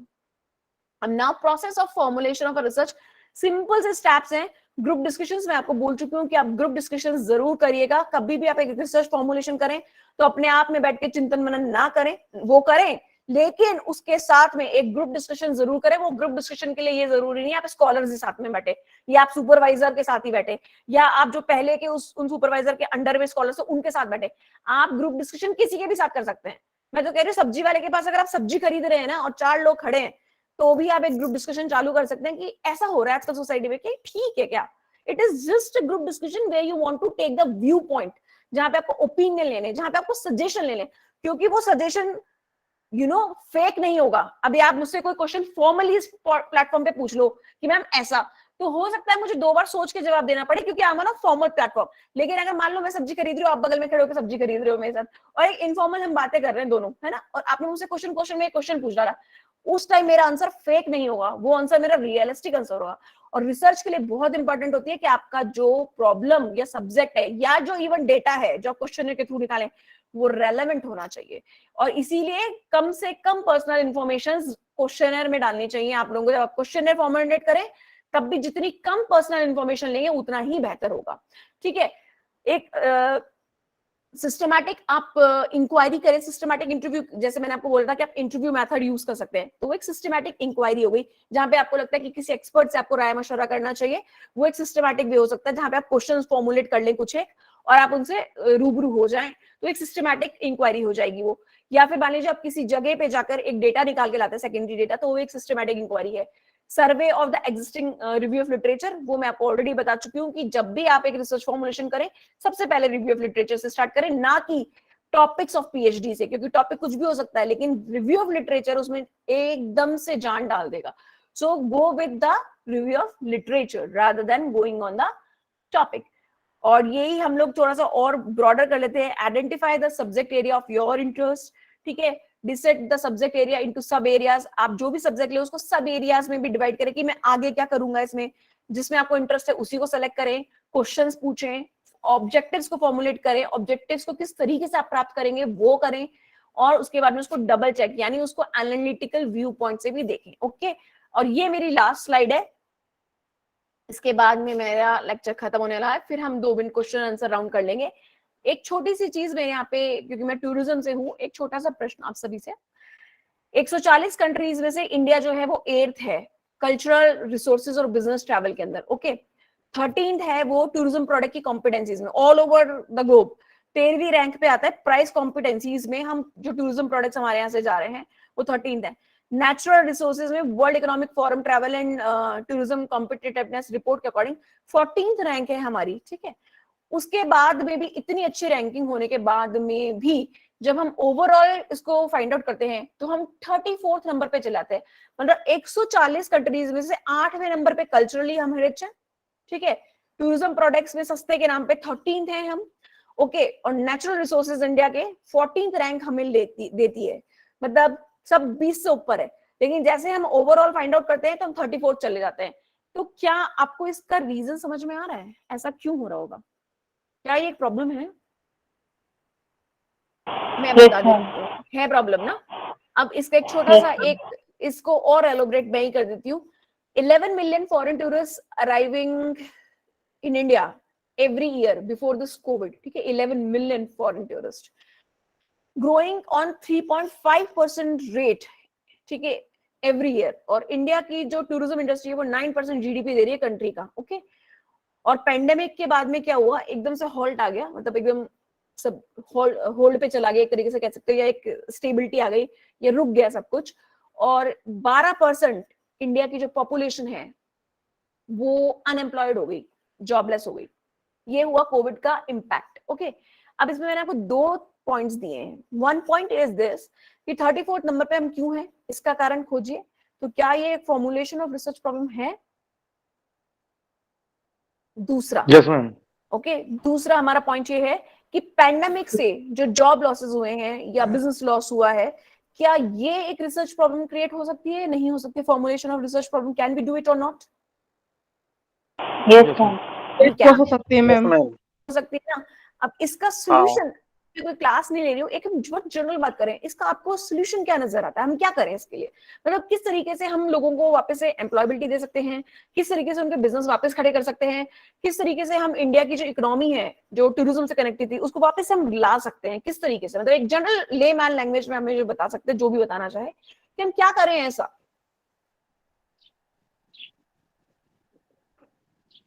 अच्छा सुनो, मेरे घर का बिजली का बिल आ रहा है 15,000 रुपए हर महीने का. 15,000, ओके फाइन.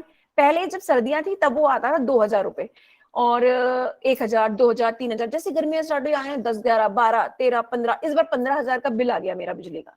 तो मुझे क्या करना पड़ेगा? रिसोर्सेज को कट डाउन करना पड़ेगा मैम. आपको इलेक्ट्रिसिटी बचानी पड़ेगी ना इलेक्ट्रिसिटी. यानी अगर आपको अपने रिसोर्सेज मेंटेन, यानी इकोनॉमिकल बेनिफिट, यहाँ पे इकोनॉमिकल बेनिफिट की बात हो रही है ना, अगर इकोनॉमिकल बेनिफिट करना है तो शुरुआत मुझे कहां से करनी पड़ेगी? Saving of resources. Am I right?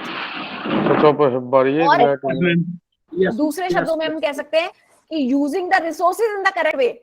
मैं यहाँ से निकल के पंखा चल रहा है, एसी चल रहा है, तो सेकंड क्या हो सकता है कि हो सकता है सेविंग की जरूरत ही नहीं पड़ रही हो, मैं मिसयूज कर रही हूँ. तो using the resources in the right way, ये सेकंड ऑप्शन हो सकता है ना मेरे पास में. तो ये जो दोनों ही स्थितियां थी जहां पे हमने देखा अभी कि इतनी सिचुएशंस हमारी खराब हो चुकी हैं पर्यटन की इंडस्ट्री की, तो इसमें हम कर क्या सकते हैं? इसमें हम ये कर सकते हैं कि इसकी एक ही उम्मीद है हमें. वो उम्मीद क्या है? आप खुद. You are the hope.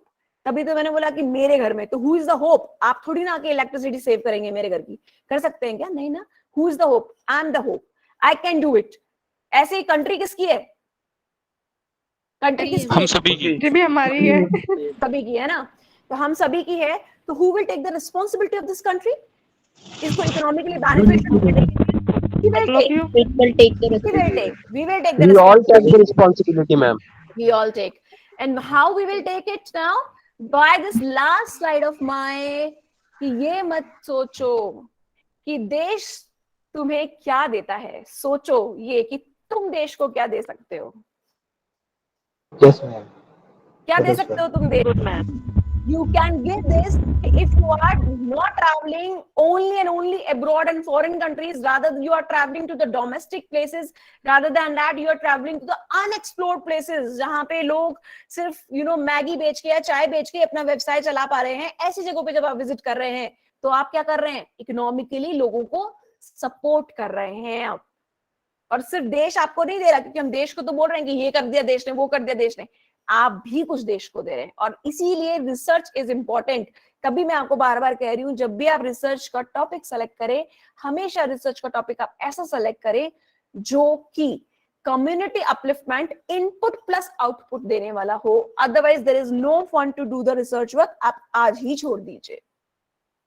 B focused on the topic, और it should give some relevant inputs to the society, कि लोगों को लगे कि इन्होंने कुछ ऐसा काम किया है जिसको आगे कहीं ना कहीं कोई भी रिसर्चर, कोई भी स्टूडेंट इंप्लीमेंट भी कर सकता है, उसको अपनाया जा सकता है, उसको अडॉप्ट किया जा सकता है, और उसको साइट किया जा सकता है. सबसे बड़ी बात एक रिसर्चर के लिए सबसे अच्छी बात होती है कि उसका काम कितने लोग पढ़ के साइटेशन पे डाल रहे हैं. जितना साइटेशन जा रहा है इसका मतलब आपका रिसर्च उतना ही रेलेवेंट है सोसाइटी के लिए.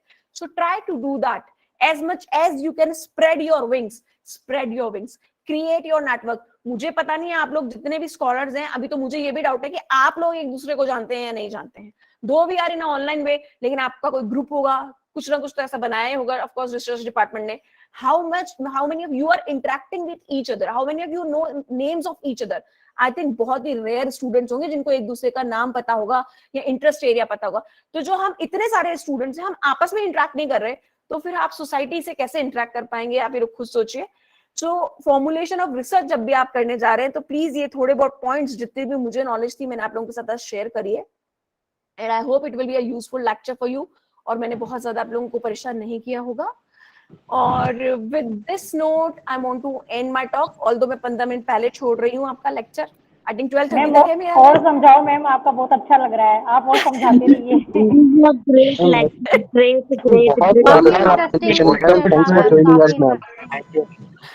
अब मैं कुछ नहीं Hello? समझा पाऊंगी और तो आप लोगों Ma'am- से मेरे को आपको कोई क्वेश्चन पूछना हो तो वो मैं पूछ सकते हैं, मेरे पास अभी I have 10 minutes more. Yes, ma'am. So if you have SSB के Ma'am, 18 most of goals our के बारे में question बता is दीजिए। answered, ma'am, in your lecture. sorry most of madam मेरे जो भी प्रश्न थे वो आपकी बातें सुन करके उसमें से अब मैं समझता हूँ ऑलमोस्ट सारे मेरे को उत्तर मेरे मेरे मिले जो रिसर्च प्रॉब्लम से संबंधित थे। Thank you ma'am. thank you so much Govind, ma'am मेरा thank you so Ma'am, much. if you don't mind, can you provide your number? Yeah, sure, it's 9414 9414 60 0 7878. 7878. Yeah, this is my Thank you WhatsApp so number. much, ma'am. Okay. Lecture was very interesting. Thank you, thanks a lot. आप We लोग के fully कोई enjoyed questions it. हैं? Thanks a lot. कोई questions ma'am है तो मैं ये पूछना चाहता हूँ, हाँ जी।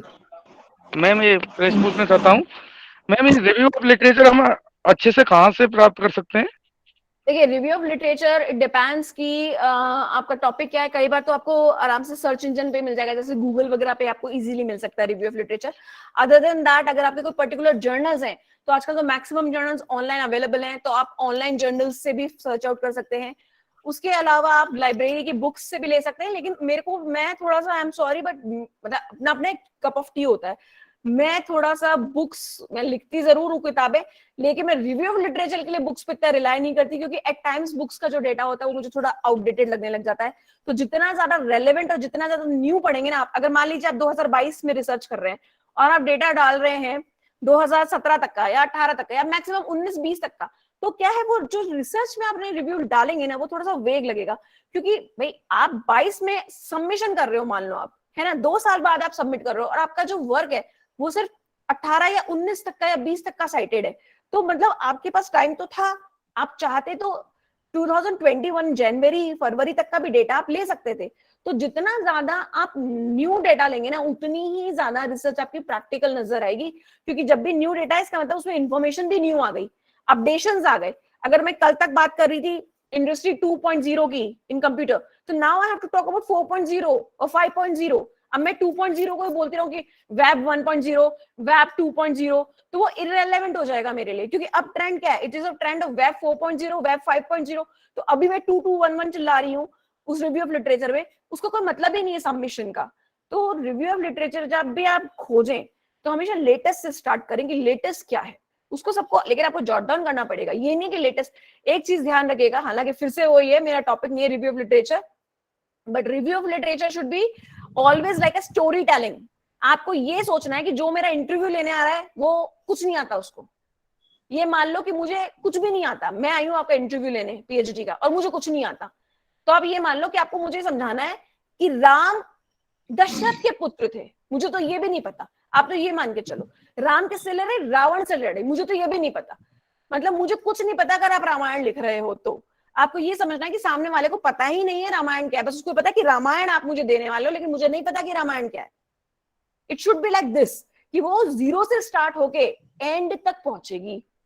तो हमेशा रिव्यू ऑफ लिटरेचर एक स्टोरी टेलिंग वे में होना चाहिए, उसमें अगर डिसएडवांटेज है तो एडवांटेज भी होनी चाहिए उसके अंदर। अगर किसी टॉपिक को आप उठा रहे हैं, अगर मान लीजिए आप उसके अंदर डेफिनेशंस दे रहे हैं, तो डेफिनेशन उसकी स्टार्टिंग की डेफिनेशन से आज तक की जितनी भी डेफिनेशंस जो रेलेवेंट है आपके टॉपिक से वो सब इंक्लूडेड होने चाहिए। Any other questions? Ma'am please me हाँ कृष्ण बोलो। मैम नमस्ते। नमस्ते मैम, है ना मेरा बस क्वेश्चन ये है, I belongs to the botany subject and जैसे आपने बोला ना अभी मैम की रिसर्च प्रॉब्लम इस तरह का होना चाहिए कि वो प्रैक्टिकल अप्रोच हो। तो जैसे हम हमारे बॉटनी में वी आर मतलब है ना सर्चिंग अबाउट द प्लांट्स, ठीक है ना। तो मैम ये डिस्कशन हम इसको प्रैक्टिकल अप्रोच कैसे लेके जा सकते हैं?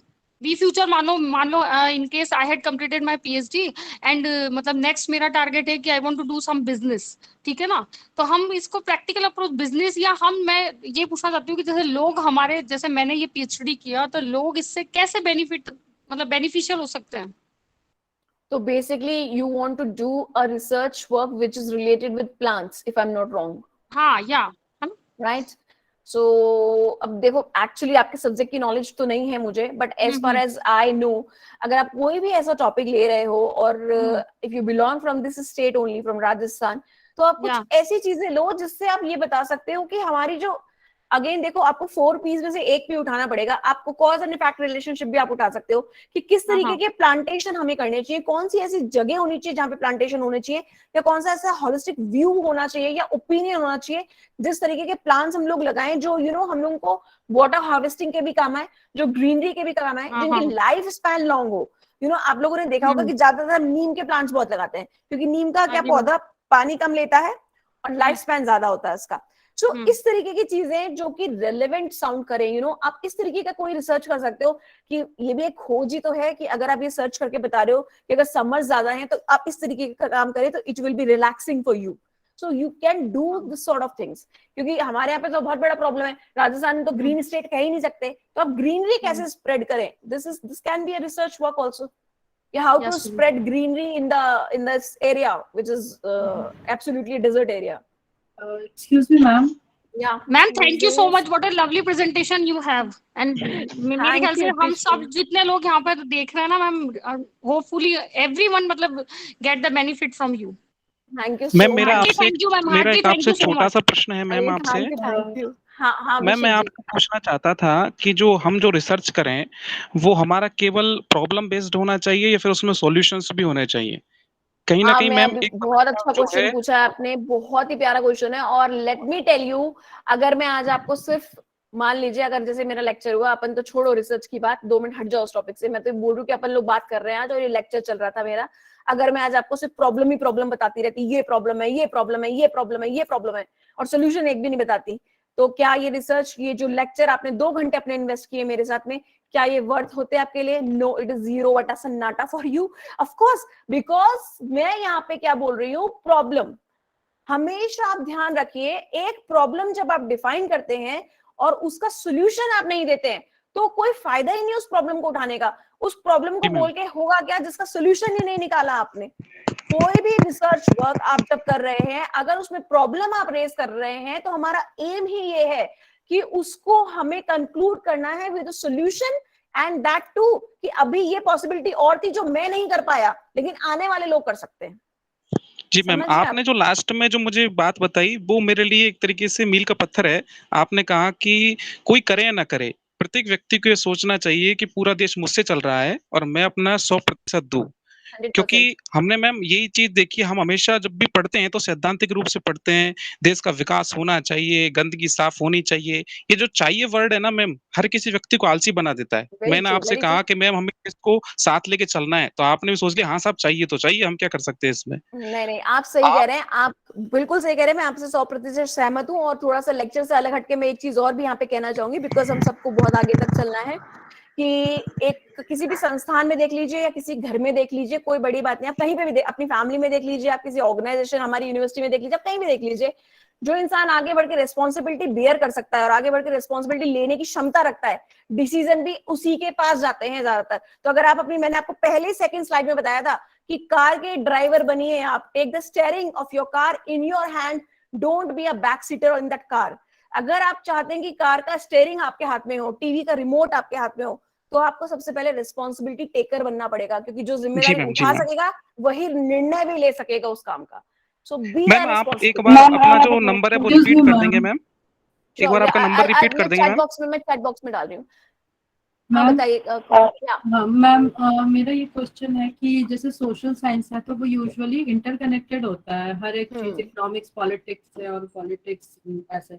तो मैम अगर हमें कोई ऐसा टॉपिक लेना है, फॉर एग्जांपल अगर हम मेंटल हेल्थ लेते हैं और अगर मैं पब्लिक एडमिनिस्ट्रेशन की स्टूडेंट हूँ, तो क्या मुझे साइकोलॉजी के थीसिस की भी लिटरेचर रिव्यू करना पड़ेगा? I think you should. और मतलब जैसे साइंस वगैरह के सब्जेक्ट्स का भी करना होगा क्या? आपको करना ही पड़ेगा, नहीं तो फिर वो अधूरा नहीं लगेगा थोड़ा सा, मतलब लाइक। अच्छा, तो मतलब अगर कोई पॉलिटिकल या इकोनॉमिक हम वो देते हैं तो फिर हमें मतलब इकोनॉमिक्स का भी करना होगा और पब्लिक एडमिनिस्ट्रेशन का भी, तो हम ये तो काफी लेंदी नहीं हो जाएगा? नहीं होगा, ये लेंदी नहीं होगा। आप रिसर्च कर रहे हो, मजाक थोड़ी ना कर रहे हो। अगर मान लो मैं आज एक कुछ काम कर रही हूँ टूरिज्म एजुकेशन, सपोज, हाँ, just for an example, tourism education मेरा टॉपिक है। अगर मैं टूरिज्म एजुकेशन की बात कर रही हूँ तो मैं मेरे रिव्यू ऑफ लिटरेचर में या मेरी रिसर्च में डिफाइन करूँ कि पर्यटन क्या है, टूरिज्म क्या है, फिर ये डिफाइन करूँ कि एजुकेशन क्या है, ये टर्म कहाँ से आई एजुकेशन, और एजुकेशन है क्या, शिक्षा क्या है हमारे लिए या किसी और के लिए क्या है, या तब क्या थी और अब क्या है, नालंदा की शिक्षा क्या थी और अब क्या है, ये डिफाइन कर दिया और मैंने बोला ओके समापन हो गया इसका। ये पॉसिबल ही नहीं है। क्यों नहीं है? क्योंकि टूरिज्म के साथ में जब मैं एजुकेशन को जोड़ूंगी तो एजुकेशन का पार्ट क्या है, कैरिकुलम डिजाइनिंग।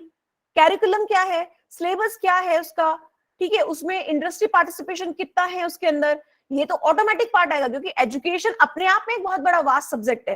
तो आप सिर्फ उसके अंदर एक पर्यटन और एक शिक्षा, दो परिभाषाएं या एडवांटेज डिसएडवांटेज देकर उसको छोड़ नहीं सकते। आपको एजुकेशन, तभी तो वो in depth review of literature कहलाएगा, और तभी तो आपकी रिसर्च साइटेशन पे जाएगी जब आपने एजुकेशन को पार्ट लिया और उसमें 4 चीजें और डिफाइन करी आपने, मान लो सब पॉइंट्स। जो मेन पॉइंट क्या है आपका, पर्यटन, मेन पॉइंट क्या है आपका, एजुकेशन। अब एजुकेशन का सब पॉइंट क्या है, syllabus designing, curriculum designing, industry academy interface, ये सब क्या है, या फील्ड विजिट या प्रोजेक्ट रिपोर्ट, ये सब पार्ट हैं उसके। तो आपको इन सब पे रिव्यू ऑफ लिटरेचर करना पड़ेगा, तभी तो इंपॉर्टेंस समझ में आएगी कि अगर आप एक टूरिज्म एजुकेशन का कोर्स चला रहे हो तो उसके अंदर फील्ड विजिट की इंपॉर्टेंस क्या है, ये आप अपनी रिसर्च से ही तो बताओगे मेरे को, समझ रहे हो? मैम मुझे क्वेश्चन है। हाँ, कौन है, कौन पूछ रहा है मुझसे क्वेश्चन? वंदना। हाँ मैम, मैं ये पूछना चाह रही हूँ कि जैसे हम ड्यूरेशन रिसर्च की हम ये सिनॉप्सिस हमारा हम प्रिपेयर करेंगे, तो मैम जैसे हम काफ़ी सारे गो थ्रू होते हैं रिव्यूज ऑफ लिटरेचर से या फिर जो भी ऑनलाइन मटेरियल है, जब हम मैम अपना सिनॉप्सिस प्रिपेयर करेंगे या जो हमारी थीसिस के लिए रिपोर्ट हम प्रिपेयर करेंगे, तो मैम एक इफेक्टिव लैंग्वेज किस तरीके की और कैसे होनी चाहिए मैम? क्योंकि मैम प्लैगरिज्म होगा तो ऑब्वियस सी बात है कि कॉपी पेस्ट तो चलेगा नहीं। तो हमारी मतलब वैसे जैसे कि इंग्लिश में अगर हमें रिपोर्ट प्रिपेयर करनी है तो हमारी इंग्लिश या जो एक अच्छे इफेक्टिव वर्ड्स होते हैं या वोकैबुलरी या जो भी है मैम, वो किस तरीके से मतलब एक प्रॉपर एक अच्छी रिपोर्ट हमारी प्रिपेयर हो सके कि हमारा थीसिस या हमारा सिनॉप्सिस अच्छा लगे या मैम मतलब वो सिलेक्ट हो। क्योंकि मैम ये भी चांसेस होते हैं कई बार की रिजेक्शन भी हो जाता है और मैम काफी सारी प्रॉब्लम्स आती हैं वो। क्वेश्चन तो आपका बहुत ही रेलेवेंट है और ये क्वेश्चन मेरे ख्याल से आने वाले उसमें लेक्चर्स में कवर भी किया जाएगा, क्योंकि अगर मैं ही सब कुछ बता दूंगी तो फिर आने वाले लेक्चर्स में क्या पढ़ोगे आप लोग? तो नहीं मैम, क्योंकि आपकी मैम जिस तरह ma'am the way you are talking और मैम आपकी इंग्लिश वगैरह, तो मैम इसीलिए मैं पूछ रही हूँ कि और मैम आप खुद भी इस फेज से गुजर रही हैं, आप एक पीएचडी कर रहे हैं या कर चुके हैं, तो मैम आपको तो बहुत अच्छे से पता होगा, आपने अपनी रिपोर्ट तैयार की होगी। वरना ऐसा करेंगे कि आप लोग है ना पहले सारा मैं आंसर देने के लिए तैयार हूँ, आंसर देने में मेरे को कोई इशू नहीं है, बट मुझे ये लग रहा है कि अब भी कोर्स वर्क आपका स्टार्ट ही हुआ है। अगर मैं ही सारे आंसर्स दे दूंगी तो आने वाले जो एक्सपर्ट्स हैं उनके लिए भी हमें कुछ स्पेयर छोड़ना चाहिए, इन केस आपके आंसर्स, जो मुझे लगता नहीं कि होगा, लेकिन अगर ऐसा हो बाई चांस कि अनआंसर्ड रह जाएं, तो फिर आप प्लीज मुझसे कांटेक्ट कर लीजिएगा, के सर या श्वेता मैम या आशु मैम, चमन जी, किसी को भी बोल दीजिएगा, and I will definitely be back online to answer all the questions. लेकिन अभी मैं चाह रही हूँ क्योंकि बिकॉज अभी तो आपके लेक्चर शुरू ही हुए हैं, ये सब आपका जितना भी आप लोगों के क्वेरीज है ना, ये आने वाले लेक्चर्स में बाकी एक्सपर्ट्स जो आएंगे वो कवर कर लेंगे फॉर श्योर। नहीं होते हैं तो ma'am this side. Thank you so much ma'am for taking this lecture. This is one of the best lecture of this coursework till now. Thank you so much. Thanks a lot ma'am. My pleasure. Ma'am, I have a question please. Yeah Shubhangi. Thank you so much ma'am. Geography student. Thank you so much. Yeah. Ma'am, I'm a geography student. Thanks ma'am. लगता है कि सबके queries हैं वो हो गए हैं। बहुत ज़्यादा। Thank you. Please sir, Thank you ma'am. Thanks a lot. Last question sir. हाँ शिवांगी पूछिए। Thank you ma'am. Ma'am please ma'am. हाँ आप here Shivangi, I'm listening. You are geography student. Ma'am मेरा जो एरिया ऑफ इंटरेस्ट है वो भी टूरिज्म ही है। तो मैम जो मैंने सोचा है वो हाड़ौती रीजन को लेके सोचा है, उससे पहले काम भी हुआ है। तो जैसे मैम राजस्थान का most of the west section है, उस पे तो काफी ज्यादा टूरिज्म ओवरलोड एक तरीके से है ही, और ये वाला जो बेल्ट है इस पे इतना फोकस नहीं हुआ है। तो मैम एक तो ये चीज हो गई। दूसरी मैम मैं आपसे पूछना चाह रही थी कि जैसे हम मान लीजिए अगर मैं सोच रही हूँ कि मैं हाड़ौती रीजन लूँ या फिर मैं पर्टिकुलरली कोटा ही लूँ, तो मैम ये एरिया को हम डिलिमिट कैसे करें कि कहीं वो ज्यादा तो नहीं हो जाए कि हम उसको अच्छे से कवर ना कर पाए। एक क्वेश्चन तो मैम मेरा ये है। सिर्फ कोटा लोगी, अगर भांगी सिर्फ कोटा तक लोगी तो आपका जो रिसर्च है वो ग्लोबल रीच नहीं हो पाएगा। अगर आप इसको एज अ पीएचडी टॉपिक ले रही हो, इवन अगर एज अ रिसर्च पेपर ले रही हो, तो go with Rajasthan, because only taking Kota will not make sense. आप फिर भी ये सोच सकते हो कि हाड़ौती ले लो, लेकिन only Kota will not make any sense. और मैं एक चीज बताती हूँ, टूरिज्म ज्योग्राफीज करके एक जर्नल है, I am in the editorial board of that. So tourism geographies एक जर्नल है, आप प्लीज उसको गो थ्रू करना। वो पूरा जर्नल ही टूरिज्म की ज्योग्राफीज पे ही है, आपको बहुत सारे आइडियाज वहां से मिल जाएंगे। So see that journal once, tourism geographies. Okay, एक क्वेश्चन आई और थिंक पूछना है। KK sir is waiting sorry and sorry I ma'am, have to it's okay, ma'am it's okay, thank you absolutely ma'am, fine. हो गया ma'am, lecture हो गया। हो गया, लेक्चर हो गया। Thank you so much, thanks everyone. Thank you ma'am, आपने बहुत एनर्जेटिक लेक्चर दिया। अब बच्चे Thank you, हैं KK वो, sir. मेरे को लगता है कि स्टूडेंट्स हैं वो रेस्पॉन्सिबल रिसर्च करेंगे और कुछ अच्छा They will करेंगे देश के definitely लिए। do, because KK sir, I'm telling you, this batch is so wonderful because इतने सारे students हैं and I think most of them are very very active. I must congratulate to all the students as well as to the research department for selecting such a good research scholars. This batch is awesome. They are very active students. I really and thoroughly enjoyed this lecture because ये one way communication नहीं रहा, नहीं तो मैं बहुत bore हो जाती हूँ, and it is a two way communication. काश ये offline हो रहा होता, thank you we would so much have ma'am, enjoyed. Thank you so much. Okay, you guys. ma'am, your lecture is so wonderful. Thank you बोलने वाले को, thank you ma'am for your thank you जाओ ma'am, thank you बोलने वाले को जाओ। 1 बजे आप लोगों की फिर क्लास है, टाइम से ज्वाइन हो जाना सारे के साथ। सर ये थैंक यू बोलने वाले को ब्लॉक करो। सर एक प्रॉब्लम है। क्या है? सर सुन रहे हैं आप?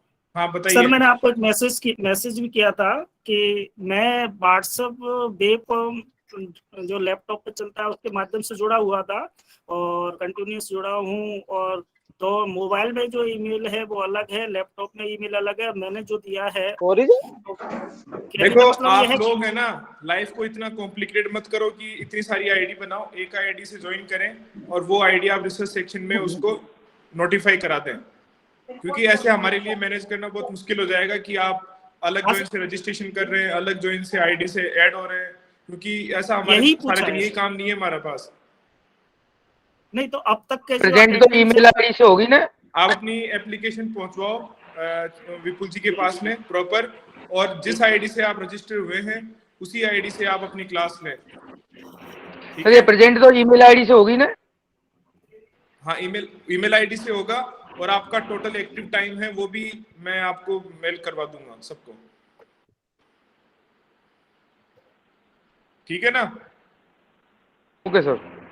Okay sir. Sir next class 1 बजे ही होगी सर, या हाँ 1 बजे ही है, तो 10 मिनट पहले ही ज्वाइन हो जाना। Okay sir, thank you. 1 बजे ही होती है रोज, ये भी पूछने की बात है क्या? Can we leave? हाँ कर सकते हैं।